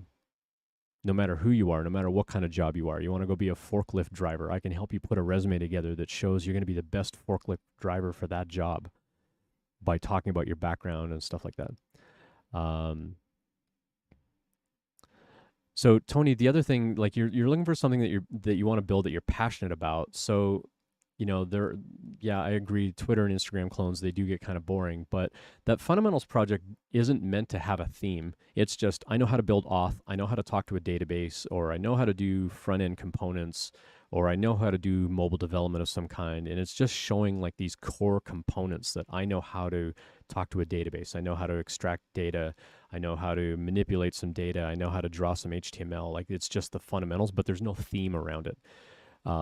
So if you want to put a theme around it, you can. If you want other ideas, like use ChatGPT and just ask ChatGPT, like, what are some good projects for like a new grad? You'll get tons of ideas of things to build, but they're also going to sound kind of generic. The more you can make that a novel kind of project, the more that's going to stand out. So one project idea that somebody came up with yesterday is they said, well, should I learn ChatGPT? It seems like ChatGPT is all the rage right now. And I said, well, ChatGPT is kind of the rage right now, just like Web3 was the rage a year ago. And so do you have to learn ChatGPT? Do you have to learn Web3? It's like, yeah, it'll give you a boost and it'll get you noticed. So yeah, go build some kind of project with ChatGPT. And so we talked about a project idea, and I think they're going to go build it. So the more you can find something really novel that stands out, as opposed to here's yet another Twitter, Instagram, or a to-do list app, or a recipe sharing app, like find something more novel and more clever, and you're going to stand out a lot more. So if you want me to mentor you, I'm going to hold you to this, and I'm going to say, hey, you are accountable to me to do this post twice a week. And if you stop doing that, then I'm going to stop mentoring you. Because I'm going to bring as much energy as you do. If you want my energy and you want me to help you out and you want my advice and you want me to go in and engage with this stuff, then you've got to do the work. I'm not going to post on your behalf. I can't post on your behalf. It's not my place to. I can't get you interviews. I'm not in a position right now where I'm a hiring manager, so I can't interview you myself. But I can give you my advice as a hiring manager, as someone who's been in the tech industry a long time. I can give you that advice, but if you don't follow that advice, then that's fine. That's your prerogative. But if you want me to mentor you, I'm going to have expectations of how you're spending your time. Cool. Let's go over to Demi. Hope it's okay I call you Demi. I'm not sure how you pronounce your username, unless you want to like phonetically spell that out for me in chat. Demios Luna, maybe. Soon I'll be transferring departments to the corporate side from the business side in a medium-sized company. Demi works? Okay, cool. The position is an automation of workflows and didn't exist in the company before. Doing market research for process analyst in my field comes up with a very few jobs and wildly varying salaries. The question, if I'm already making the in-between range, more is always better, am already given a number of freedoms and have a degree of imposter syndrome, how do you gently present a request for more money? This is a fantastic question. Okay, there's a handful of things to unpack here. So you already work at the company. That's already huge. So instead of going outside the company and say, I want to change my job, I want to change my career, I'm going to go pursue this other thing by finding another job. And now you're kind of taking all of your inherent knowledge and what you know about the company, you're taking that somewhere else. You're showing them the loyalty of, I want to stay at the company and I want to, and you've been there for 5 years that you said in chat. Okay. 5 years is a long time to work at a company. And so it shows that you are loyal to the company, and they should respect that. The longer you stay at a company, the more underpaid you are, though. The best way to get a raise is to go change your job and change your company. But if you really like the company, like you said, you've got a lot of freedoms and a lot of perks and things like that at that company. And so it might be worth it for you to stay at that job. So let's break this down a little bit. You want to get into like a process analyst type of role where you're working in automation. And the salary that you make right now is kind of in between the upper and lower bounds of what you're seeing that type of role pays. So I'm just going to pull some numbers. Let's say the range that you're finding is 100,000 to 150,000 and you currently make 125. That's fine. You want to get into this automation thing and you know that that's the range. You've got 5 years of experience with this company. You're showing them the loyalty of you want to stay at that company. You're already bringing knowledge about the company and how this role is going to impact the company and the value that that brings, and that's worth money. So I would be asking for the upper range of that because you want to make more than you have now because you're taking on new responsibilities. And you can say, hey, what I'm finding for a range for this job is, tell them like if you're finding a range of 100 to 150 and you're making 125, then you can go and say, hey, I really want this job. I want to stay at the company. The range I'm seeing for this job is 125 to 150 to do this kind of work. Can we talk about a salary increase? Because I really want to stay here. I want to keep working for this company, but I need to do what's best for my family. So can we talk about some kind of salary lift so that I can do that role here? Now, you don't want to just walk in on day one and say, I want a raise. What you want to do is you want to kind of lay the groundwork for this a little bit. And so this is something that I've talked about on the stream in the past, where you kind of want to talk to your manager in advance and say, hey, I'd like to have a meeting a month from now to talk about this other role and to talk about the salary range that I'm finding for this role. The salary range that I'm finding from my research is 125 to 150. And I'd really like to take on these responsibilities. I've got the training and I want to stay at this company. I want to stay in, doing this kind of process and analyst type of work. I want to continue to do automation and I want to keep my knowledge here within the company. Can we have a conversation in a month about transferring into that kind of role and what kind of salary the company is willing to pay for that kind of role? So you're kind of laying the groundwork a little bit of, this is my expectation, and now I'm putting it in your hands to kind of do your own sort of research and whatever within the company. That gives them time to go figure out, okay, what's the budget? Can we do a transfer? Like, what's it going to take to put you in that kind of role? But that way you're not just walking in and say, I want this other job and here's the salary that I expect. That does come across a little bit aggressive, but they may not have the power to just immediately say like, yeah, okay, I'll give you that raise. They might, but most companies say like, hey, I got to go talk to finance. We got to talk about budget. We need to do all this kind of stuff in order to figure out whether or how much they can pay you for that kind of role. If you know that that kind of role is available within the company, then that's one thing. If you can talk to HR about like what is the range for that kind of role, if you can find that out, that's another thing. But by you going to that manager and kind of laying that groundwork and saying, I'm doing a bit of research on this type of role that we don't currently have at the company. The range I'm seeing is between 125 and 150. Even if the range you see is lower than that, you never want to tell them, by the way, you could pay me less for this job. You don't want that. So always start wherever you are in your salary up to the upper bound of what you're finding and say, some of the research that I'm finding says that this role pays 125 to 150. Now, if they come back and say, okay, we'll continue to pay you 125, then you could say, but it's new responsibilities. And, I'm going to be doing this whole thing, which is going to make the company more effective. It's going to make the company more money. It's going to, have this kind of impact. You know, I would like to make more. And at that point, you can negotiate more if they offer you that low end that keeps you at your current salary. But you have to kind of lay that groundwork to begin with, and give them time to also research, what are these salaries as well. Now, if they come back and say, well, we found that the salary is only 100,000, you can say, okay, maybe so, but I've still been at the company for 5 years, and even given like a 5 or 10% lift per year, I should still be making this amount of money in this other role, because you're keeping all this other company knowledge and whatever, like you're keeping that there, and that loyalty should mean something to them. If they come back and say, we really can't, and you really want that kind of job, then you go somewhere else and do that kind of job where you are going to make 125 to 150. And you're going to have a story to tell, like, I want to shift into this kind of role, and, it's going to be better for my career. I want to head in that position, and your company's headed that direction, so we should work together on this. And that's the story you're going to tell to get through that other interview. And it'll be disappointing to your existing company that you're going to leave, but if they're not willing to pay you that money that you should be making, then you need to leave in order to get that raise. And it's the downside to our industry. If you want to get like a really significant raise, you have to leave your job. I'm coming up for my raise in a couple of weeks at my company at Postman. I joined them last January, and so their annual review cycle happens every May.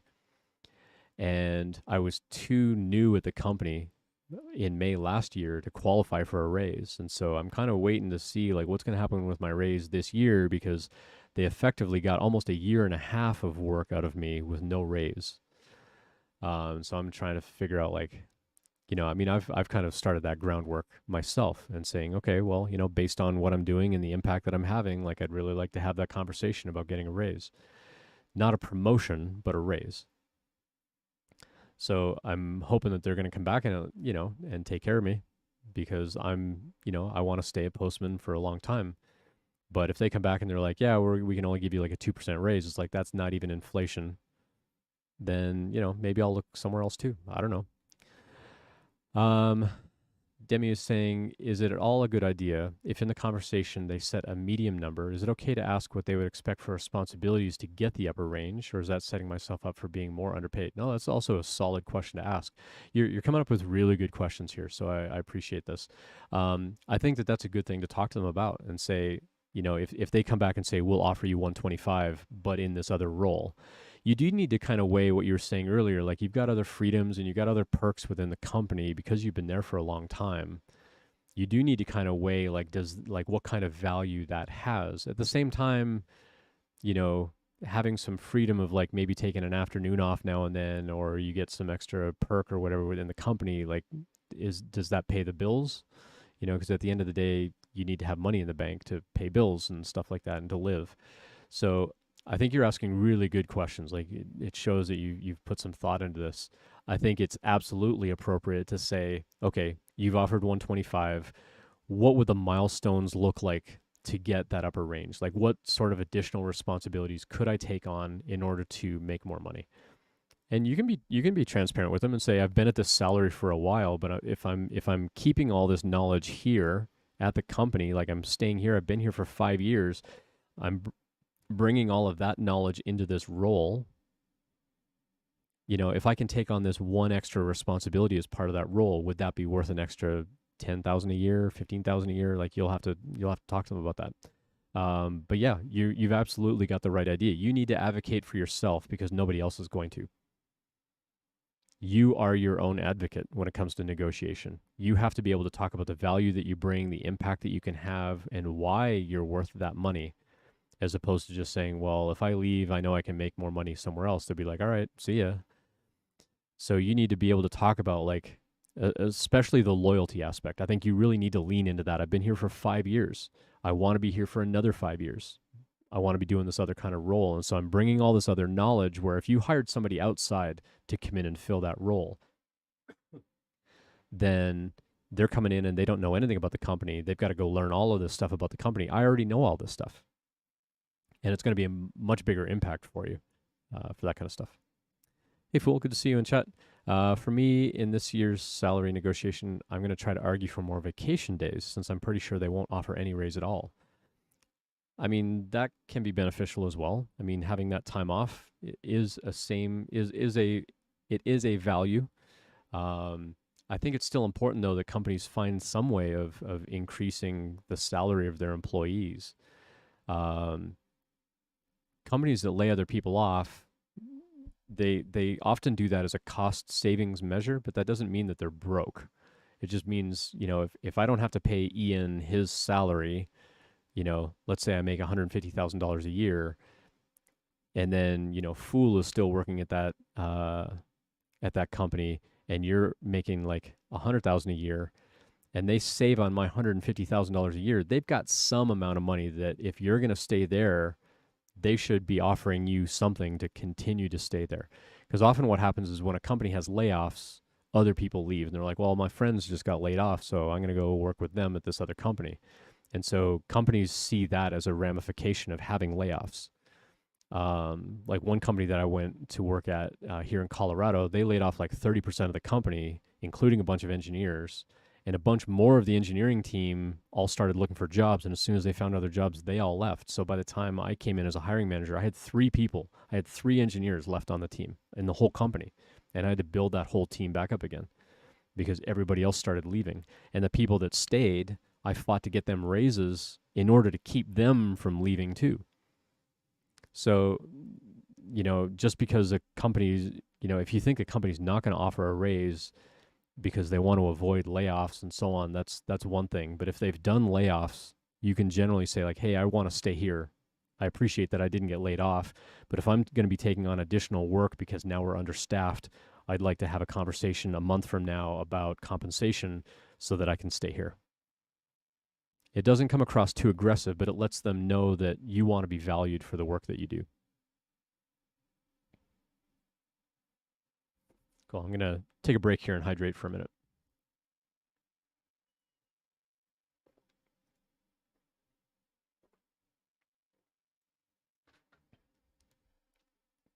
Thank you for the questions, by the way. These questions have been fantastic. So we spent a good chunk of time on the stream talking about like how do you kind of clean up your LinkedIn profile, and then how do you post on a regular basis about what you're working on and how you're continuing to grow, especially when you're job hunting and you're looking for that job. How do you post on LinkedIn? What sort of format do you follow? It's kind of a 4-point format, but you can mix up the order of those points where you're basically talking about this is what I'm working on, this is the progress I made, this is where I got stuck in a resource that helped, and by the way, I'm looking for a job. And you can change the order of those things, but those are basically the 4 points you want to get across in every one of your posts on LinkedIn. Do that twice a week. Get other people in your network to engage in those posts, and you're going to start getting recruiters reaching out to you. And that's going to be a game changer for your job hunt. But you have to do this, and it's going to be uncomfortable, but it's a short-term discomfort in order to go get a job. And one of the people I was talking to yesterday, he's like, oh, it's going to take like months to do. I'm like, okay, it's 2 months of pain, and then you're going to have a job. So, okay. Like at the end of the day, you're going to have a job. So who cares? Like it's worth the short-term pain in order to get that outcome that you look for. It's the same thing with exercise. If I want to grow big muscles, it's going to be painful to like exercise and break down your muscle and let the muscle rebuild, and like the pain of like lifting weights and exercise and movement, whatever. There's pain involved. There's physical pain involved. With something like LinkedIn, it's more the emotional and social impact of like, oh, I got to reach out to people and I got to put myself out there and I feel vulnerable. It's like, yeah, but you're looking for a job. This is your career. This is what's going to set you apart from everybody else that's just blasting out resumes and hope somebody happens to notice it. Because when you just blast that resume out there, you're in the same pile as 1,000 other people. You need to stand out in some way. And the way that you're going to stand out is by getting noticed, by being discoverable, and doing things like posting on LinkedIn where the recruiters are hanging out. You have to post on LinkedIn. You have to post on LinkedIn. Do it twice a week. Do it Mondays and Thursdays. Prove me wrong. Prove me wrong. Do this 2 or 3 times a week. Do it for the next month. And tell me if you don't start getting recruiters reaching out to you. Okay, test this for me. I would suggest that if you do this for a month, by the end of the month. So let's start this today. It's the middle of April. Do this until the middle of May. Do this until the middle of May. Post twice a week or 3 times a week. Don't post every single day. It'll get noisy. But do it at least twice a week, up to 3 times a week, either Monday, Thursday, or Monday, Wednesday, Friday. Post about what you're working on, the progress that you're making, some sort of helpful resource, and that you're looking for a job. Again, you can change the order of those things. Like, I'm looking for a job, so I'm going to this meetup where so-and-so is talking, and here's a link to their content. Or, you know, I want to go to this hackathon where we're going to work on this cool civic tech, and, you know, I'm doing all of this stuff because I'm looking for a job. Like, however you want to reorder those 4 points. But every post that you put on LinkedIn is going to have some element of those 4 posts, those 4 points of, this is what I'm doing, this is the progress I'm making, here's something helpful for other people, and by the way, I'm looking for a job. Okay? And then reach out to 5 people in your network, different people every time, and say, hey, I wrote this thing, could you go like it for me?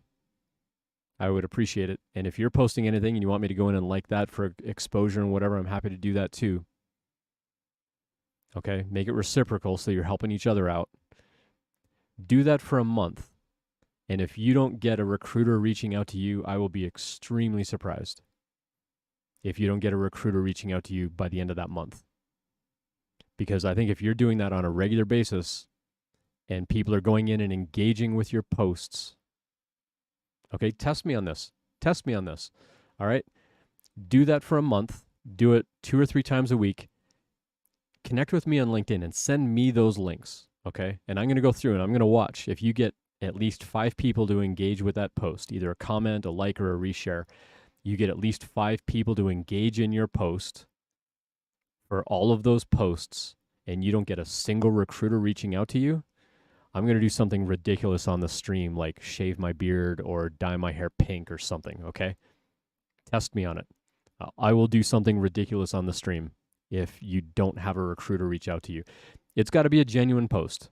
It's got to be a genuine thing. Send me those links so I can keep track of it. All right. And if you don't get recruiters reaching out to you, I'll do something ridiculous on the stream. Okay. We'll need some way of proving this, but this is absolutely going to help your job hunt. This is absolutely going to help you out because recruiters need to be able to find you. When they look at your profile, they need to see that you're actively doing things. Other people are going to start to take notice. In that post, you could say, if anybody knows a recruiter that you can introduce me to talk about this project or talk about this thing that I'm super interested in, I'm looking for a company in this kind of space. Does anybody know anyone at these companies? Does anybody have any ideas about, you know, what I can add onto this other project for this kind of role at this company? Like, ask people in your network for help in that post as part of the I'm looking for a job portion of your message.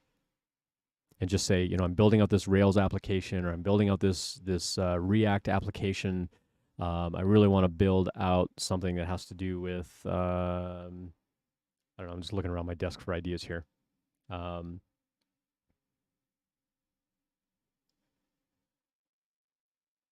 need a project idea.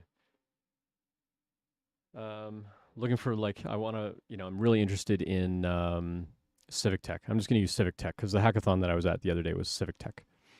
So, you know, I'm really interested in civic tech. I'm working on this project right now that's utilizing this open civic API data source that I'm trying to build into this project. Here's kind of the scope of the project that I'm doing. This is the progress that I've made so far.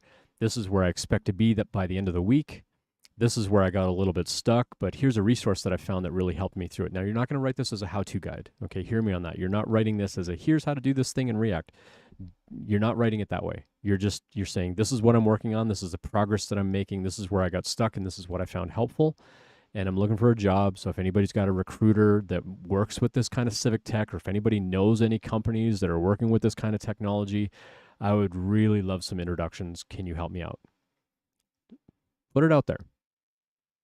If you do that 2 or 3 times a week for a month, I would be really surprised that you don't get some kind of recruiter agency, somebody reaching out to you saying, "Hey, we've got a job. Would you be interested?"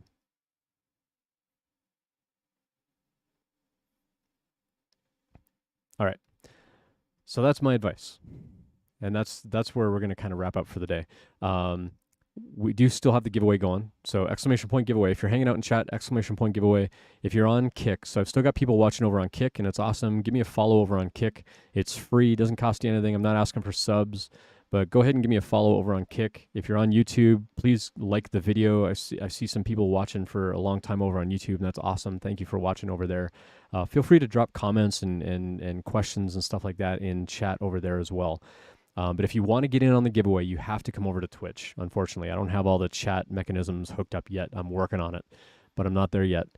But if you want to get in on the giveaway, if you're in the United States, I will ship it for free. If you are international, we'll talk about like how much of the shipping I'm willing to cover.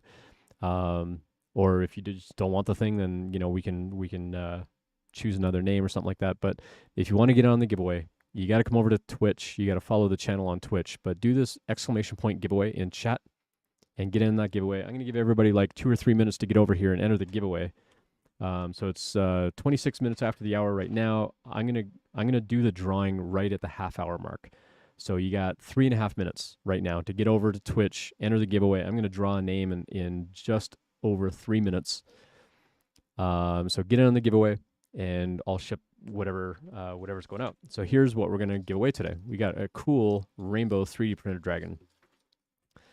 And so this is gonna get given away today. So this model will actually stand upright, and it kind of starts with a purple, goes into a blue, goes into the green, and then just finishes up on some gold on the horns. It looks really, really sweet. So this is going to be our giveaway today. And I've also got a laser etch sign that I'm going to give away as well. So we're going to give away the dragon, then we're going to give away the laser etch sign. And you'll get to choose from a catalog. So I kind of showed this as a glimpse earlier. But if I go back over to here and go find that, this is basically the catalog. You can go over to cool3dthings.com. This is my 3D printing site. But on here, up at the top left corner, you see the laser engraving store. And eventually I'm going to get some 3D print stuff on here as well. But right now I just have the laser engraved signs. And you can basically come through here and you can pick any of these signs.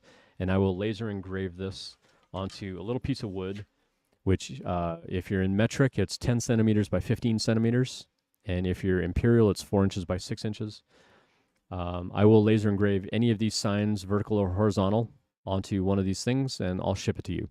If you want a little bit of color, it won't be like drastic color like this. I just did this as a test to see if I could airbrush some color and then engrave over it, and turns out you can, which actually turned out really nice, but I'm going to use much softer colors. So if you want a little bit of color on there, let me know. I'll throw a little bit of color on it. But that's what we're going to give away today. So we're going to give away the dragon, then we're going to give away a laser etched sign anywhere you are. So we're going to give that stuff away today.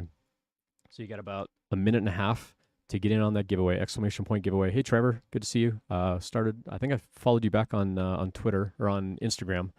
Yeah, it was Instagram that I saw you. Thanks for coming by. Mark H., good to see you as well. So we got, by the way, so the other night we gave away a 3D printed dragon, and I got the usernames mixed up, and I shipped it to the wrong person. Oops. So apologies to Major Gamer Geek, who was the recipient of a 3D printed dragon. I ended up shipping it to someone else. And I'm like, hey, I got that dragon in the mail. They're like, thanks, but I didn't get a dragon. And I'm like, oops, well, enjoy the dragon anyway. So I still need to make a 3D printed dragon again for Major Gamer Geek, but I'll get that out this week. JDS Fighter, good to see you. You love your 3D printed dragon. It sits on my mantle. Everybody comments on it. Sweet. I printed a couple of dozen for friends and family now. They're fantastic. I mean, those articulated models are really, really great. I just signed... I renewed my license for this dragon, that I can actually sell this dragon model now. And I mostly did it for the commission that I'm doing. You can see back here, I've got another one that I'm painting in gold. And I'm going to be painting that like Smaug the dragon from Lord of the Rings. Let me show you what that one's going to look like. Smaug, let's see. Let's go back over to here. So I found a couple of really cool Smog the Dragon models, and this is basically what I'm going to be painting my model. So I started on the gold terrain. It's not this exact model, but I've started on the gold terrain, and everything's kind of this light beige tan color, and I'm eventually going to airbrush it up into the red and the black on the back and the horns and stuff like that. So this is kind of the paint job I'm going to be aiming for on that other model. So every entry into the giveaway today, and we're going to do that drawing like right now because I'm over time on it. But I'm going to be airbrushing one of these dragons to look like this picture.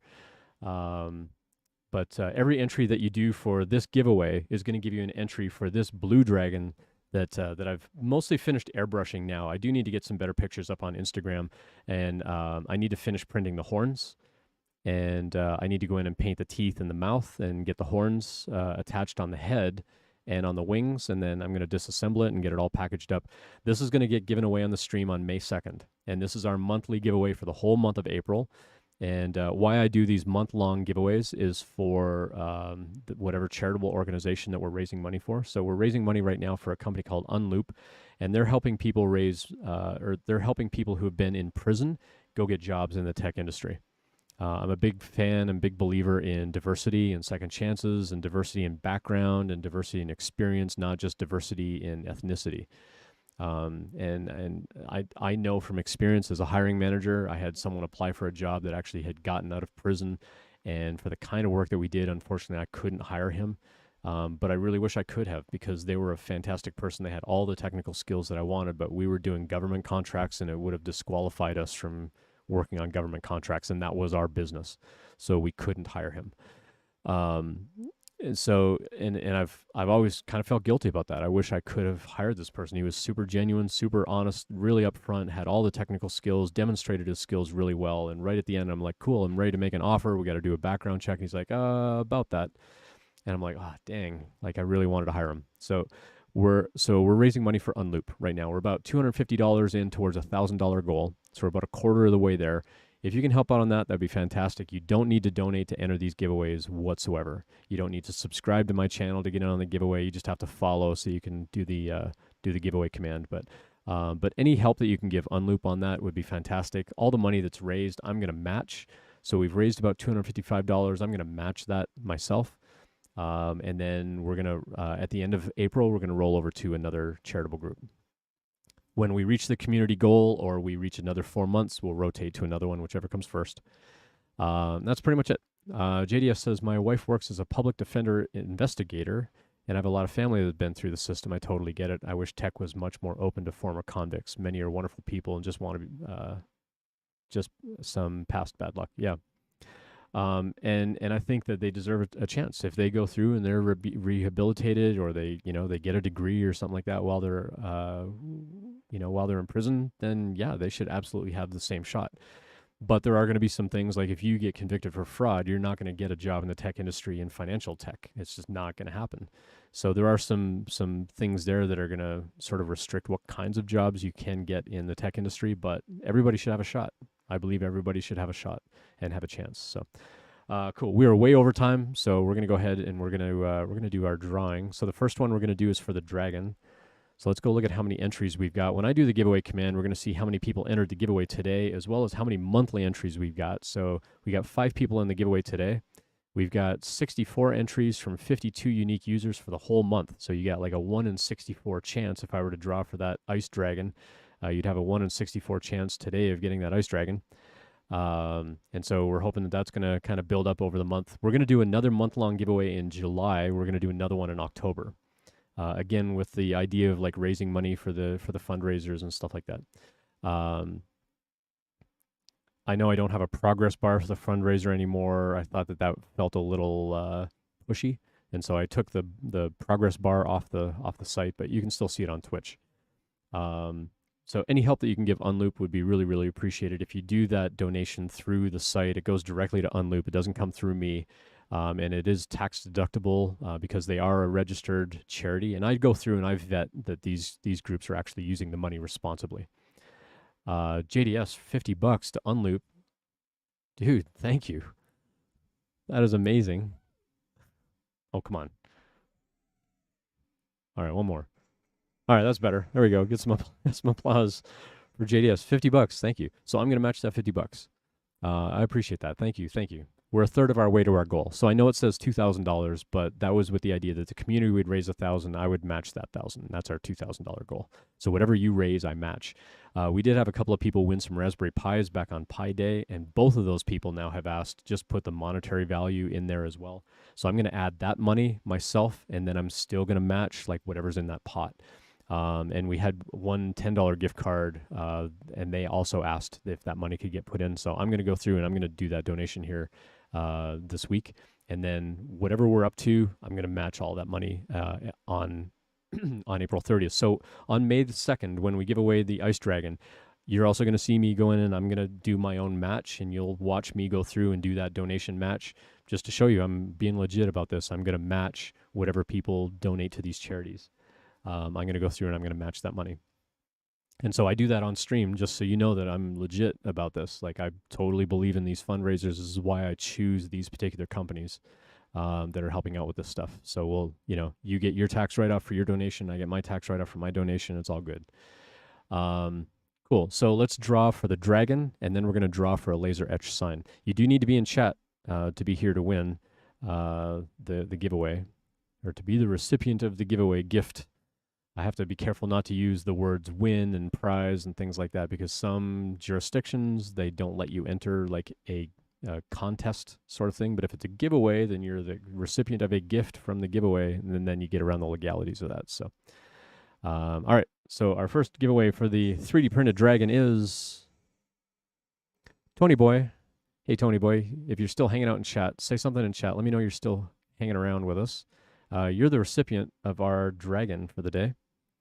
So let me know that you're still there. Just say something in chat. We'll give you about a minute or so to respond. And then if we don't hear from you, we'll go ahead and we'll redraw. But I'm going to go in and I'm going to mark you down as our recipient for today. So Tony Boy was drawn as our recipient. But you got to be here in chat. You got to be here. You got to be here. I'm going to give you like another 30 seconds or so to respond. Tony Boy, come back. Come back to the sound of my voice. You got 30 seconds or we're going to redraw.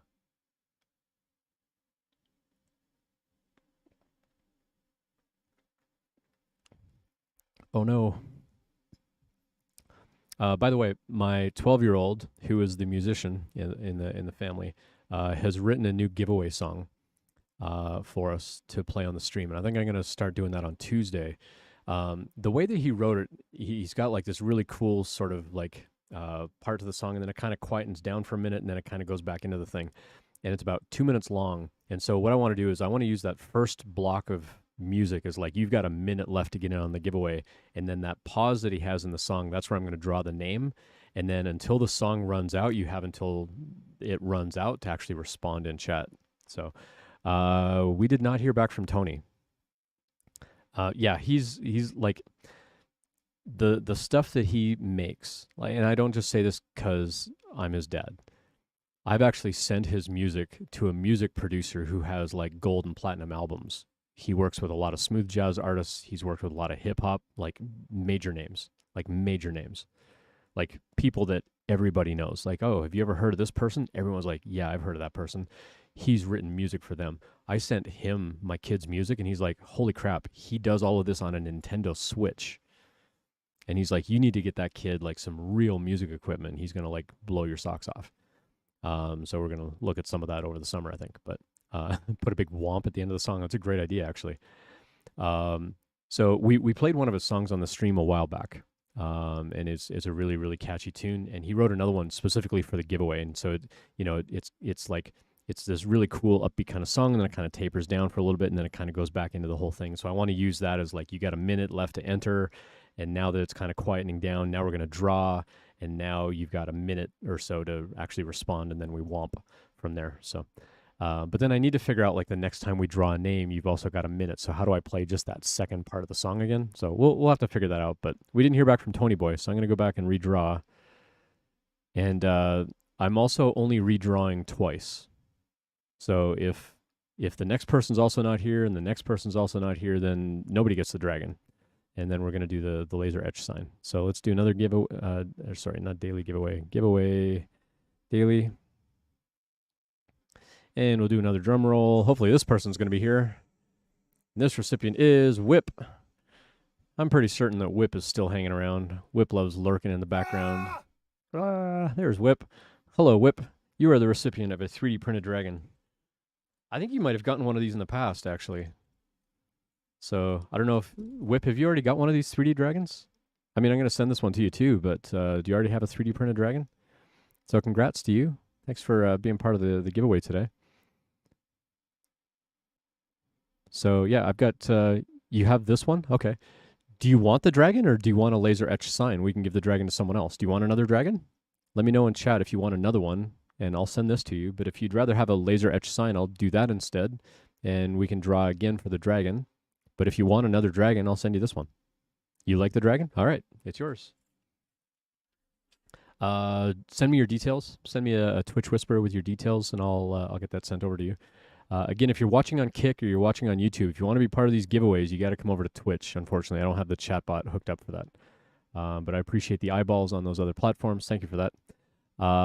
What's the laser etch sign? Great question. I've got a whole catalog of things that you can pick from. So you get to choose anything from this website, basically.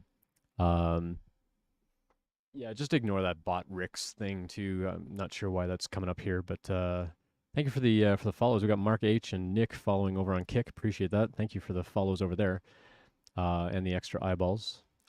So yeah, basically I've got this catalog of laser etched things that I can do, and I just got a second laser engraver, and it's going to do 10 watt, 20 watt, and 40 watt diode laser as opposed to the one that I've got now that does 5 watts.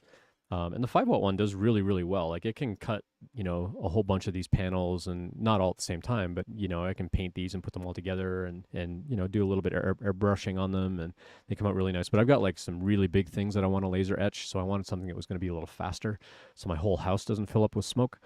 Something that'll just go through and like rip through that a little bit quicker. So I got some more powerful laser engravers for that. And so I'll eventually expand that catalog. Madcat, good to see you. Thanks for dropping in.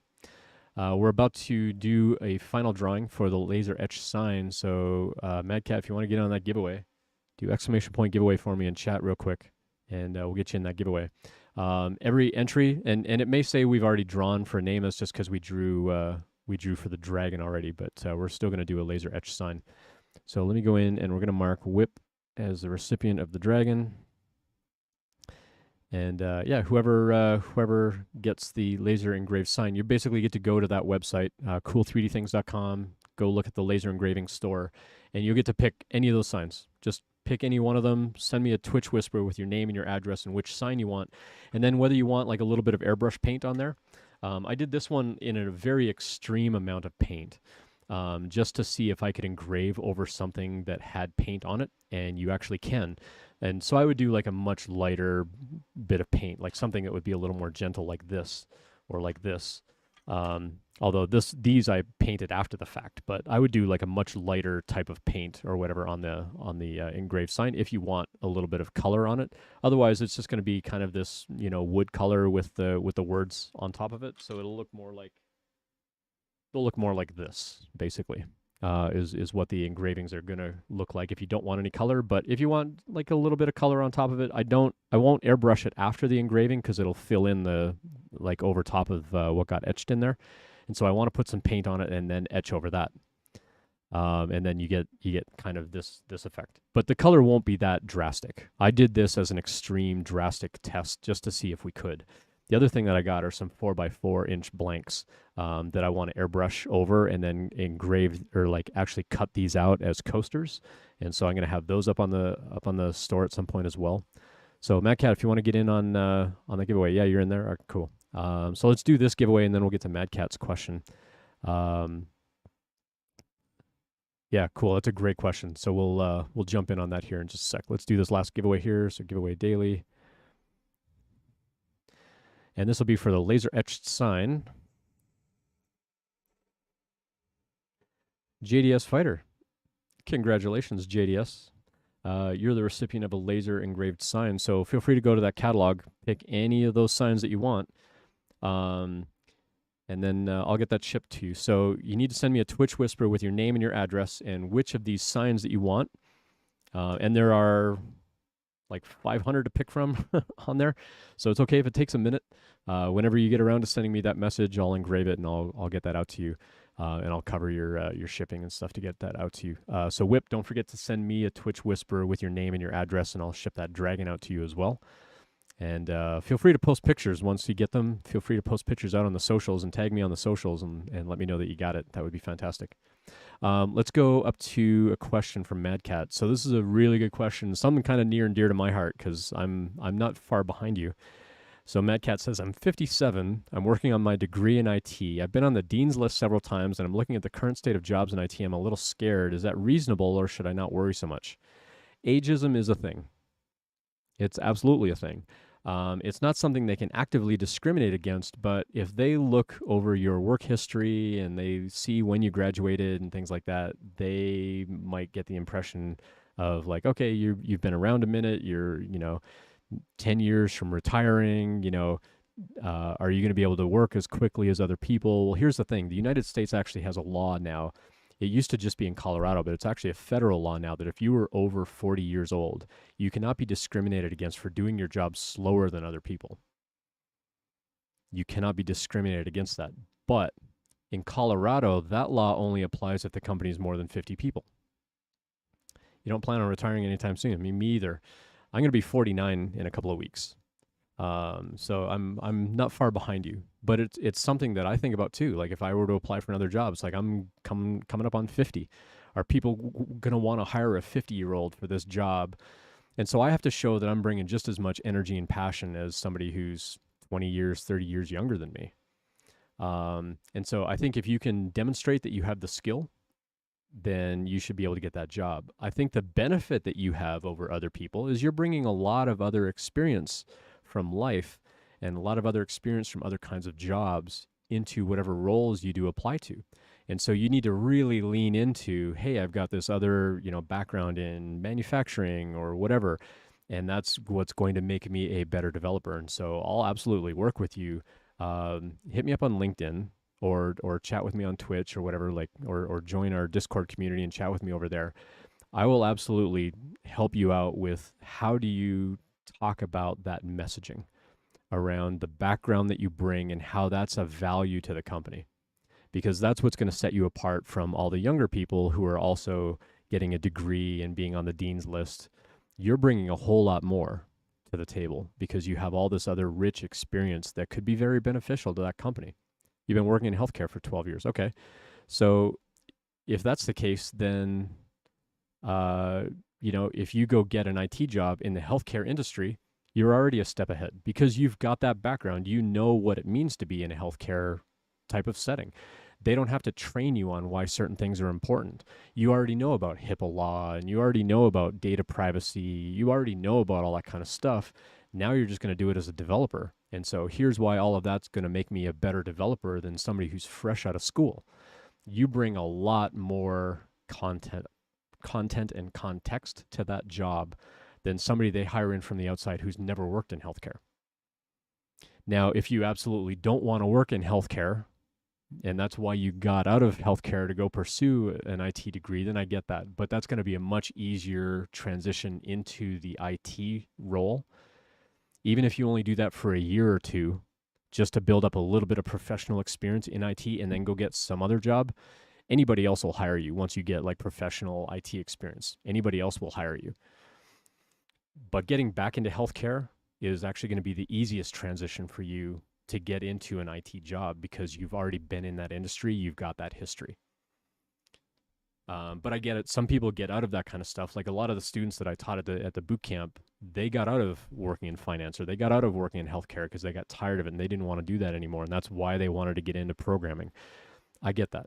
But that's going to be a much easier way for you to get back into a technical job in a previous role where you've already got that experience. So let's chat about that. Like, hit me up offline. Let's chat about that offline, whether it's on Discord or if you want to hit me up on LinkedIn, we can chat about that. I'd love to kind of hear a little bit more about that background and what kinds of jobs you want to pursue. And I'll help you think through, like, how do you position that, whether you write it in a cover letter or how do you sort of formulate that on a resume to show I'm bringing all this other background, because then they're not going to discriminate against you at that point because you're going to be bringing so much more value to them as a company because you've got that background. Now, even if you're not going to go for a job in healthcare, you want to go for some other kind of job. Well, guess what? All those data privacy things and data security things, now you're going to have a better understanding of how to implement that stuff. And so now you can say, well, I bring all of this knowledge from the healthcare industry and how to protect data and whatever, and now I can do that for your company, as a programmer at your company. So it's all about how do you show the value that you bring to that company. It doesn't matter how old you are. If you can show them that value, they're going to want to talk to you about that. You worked in IT in the late 90s, early 2000s, dropped out because I didn't have a degree. I gotcha. Once you start getting experience, though, they don't care whether you have a degree as much. Now, there are some companies that are like, you must have a degree, and those companies suck. A lot of what we do, you don't have to have a degree. You really don't. You just have to be able to show that you can do the job and that you've got sufficient training and that you can continue to learn and grow. And you're also showing that by going back and getting your degree. You're saying, hey, I'm keeping my knowledge up to date. I'm keeping my knowledge current. I went back to school and got a degree so that I was all back up to date on all this stuff. So the fact that you're getting back into it is also a really strong benefit for you. So how do you position that in that conversation? This is what I talk about on the stream all the time. How do you show them the value that you're bringing? And that's how you're going to stand out. So I think you're actually in a really good position to go get a job. So yeah, the economy is weird and tech jobs feel like it's a lot harder to get a tech job because companies are going to start being more picky about who they hire. But the fact that you're bringing a lot of this background, a lot of this skill is actually going to put you in a very advantageous position over other people applying for those jobs.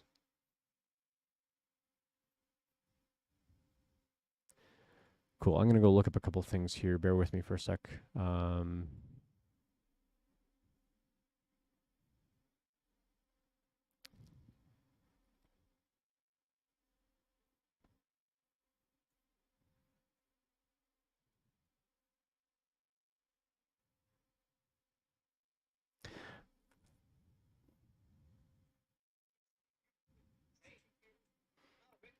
Cool. All right. Sorry. Let me silence some stuff there. All right. Cool. So hopefully that's helpful.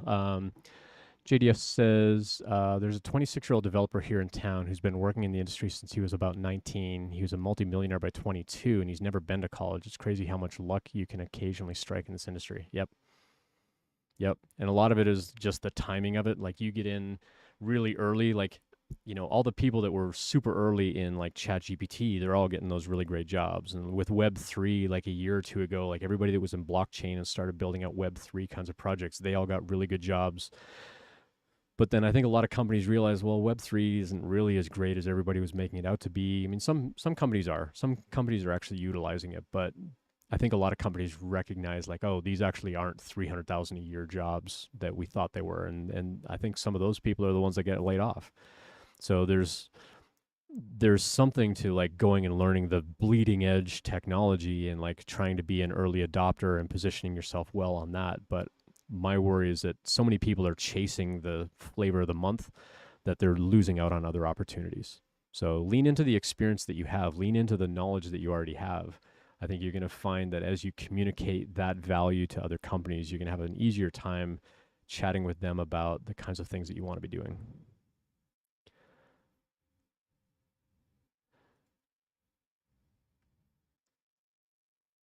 All right, let's see.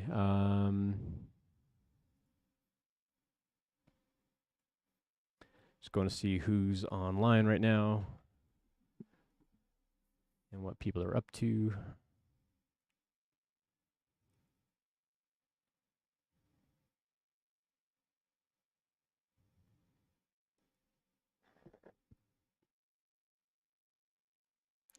JDS says, I'll be turning 30 next month. Hey, happy early birthday. I turn 49 next month. I've been working as a software engineer professionally for about 10 years. I have another 5 years on paper contract 1099. I found it's really hard to get a company to take me seriously in senior and management roles, often due to age. Every time I start a new role, I quickly get promoted up to senior, some form of leadership, but I'm finding it hard to make that jump over to a true management and leadership role. Okay. You've been working as a technical architect for a large multinational. Gotcha. So I made that transition over to management, and then I transitioned back to developer, and then I went back to management, and then I went back to developer. So it is possible. Um, for me, I actually went through some management training. So I actually got professionally like trained as a manager. You don't have to go get like an MBA to be a manager, but you do need to be able to talk to them about the people management side because it's very different from the technical aspect because people are not the same as computer systems. We are not as sort of cut and dried as a computer system. We are not binary ones and zeros for sure.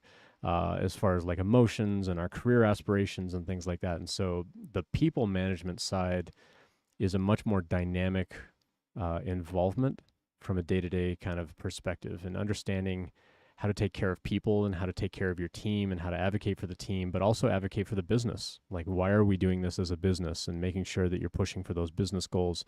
Those are just as important as actually taking time to talk to people on your team about their career aspirations and making those opportunities available and taking care of business goals and business opportunities and things along those lines.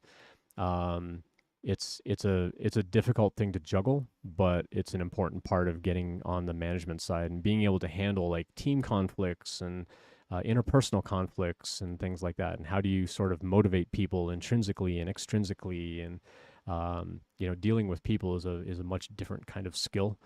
My company at the time when I was working at SendGrid, they actually did a bunch of like they were looking to promote people from within into management roles. And so they actually actively did some management training. You could ask, like, is there any kind of management training class or anything that you offer that I can take?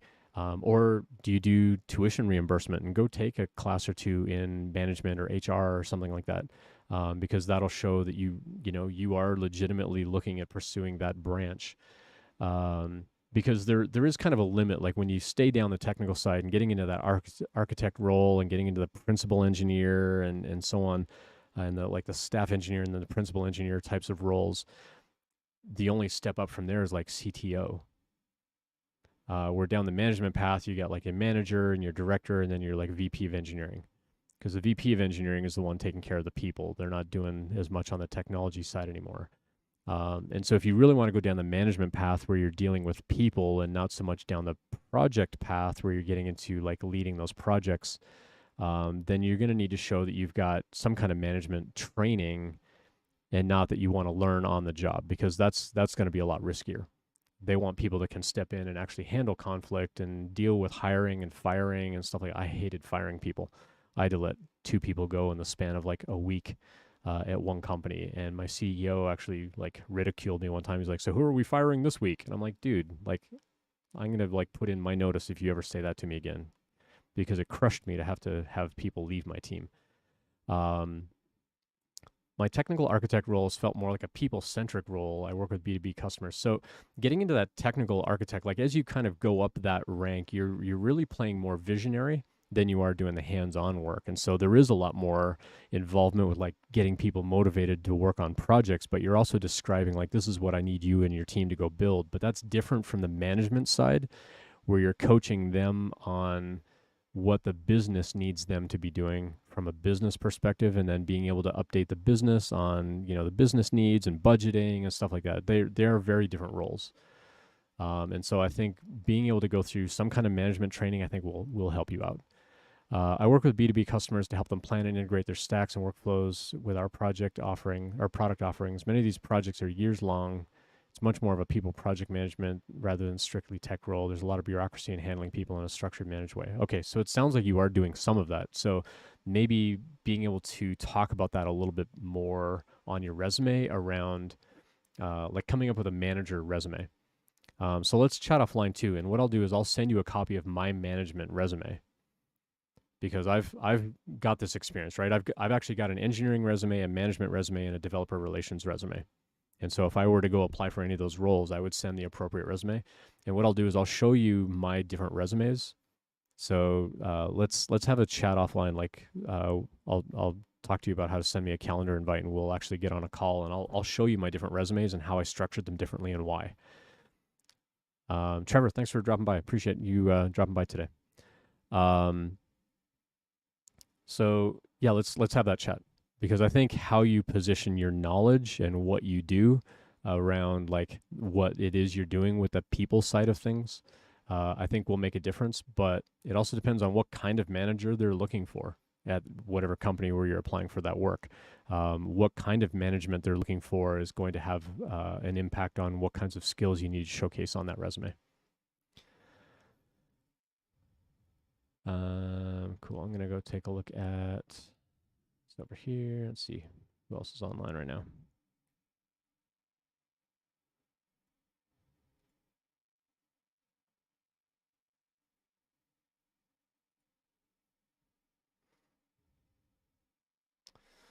All right, we're gonna go right into somebody that I've never met before. I don't follow them, but I'm about to. We're gonna go right over to their channel. They're doing some development right now. It is not necessarily family friendly. Like they're writing some code, and I see some cursing in their comments in their code, but we're gonna go raid them anyway. They're part of a new team that I was accepted into called Live Coders, so we're gonna go right over to them. So thank you everybody for dropping by today. Thank you for the coming in with the giveaways, entries and stuff like that. I'll get the stuff mailed out as soon as you hit me up and let me know what kind of laser engraved sign you want. Tuesday, I'm going to be doing some coding. I've got a handful of things that I want to code. I got some new IoT sensors that will do like smoke detection and like levels of smoke. I want to hook this up near the laser engravers to figure out like when I put on the air assist, does that help with the smoke quality? When I put on the vacuum, does that help with the smoke quality? When I turn them all on at the same time, does it help with smoke quality and air quality and things like that? So I've got like 9 different sensors that I want to hook up, and I want to like chart, what these things actually come back with. And so I'm going to write some code on a Raspberry Pi. We're going to hook up these sensors. And what I want to do is I just want to log all this data and then find some way to like visualize that data. So I might do that on Tuesday. I've got some other coding that I want to do with the giveaway bot where I can start tying in Kik and YouTube and stuff like that for the giveaways. So come back and hang out on Tuesdays. Rahomo, good to see you as well.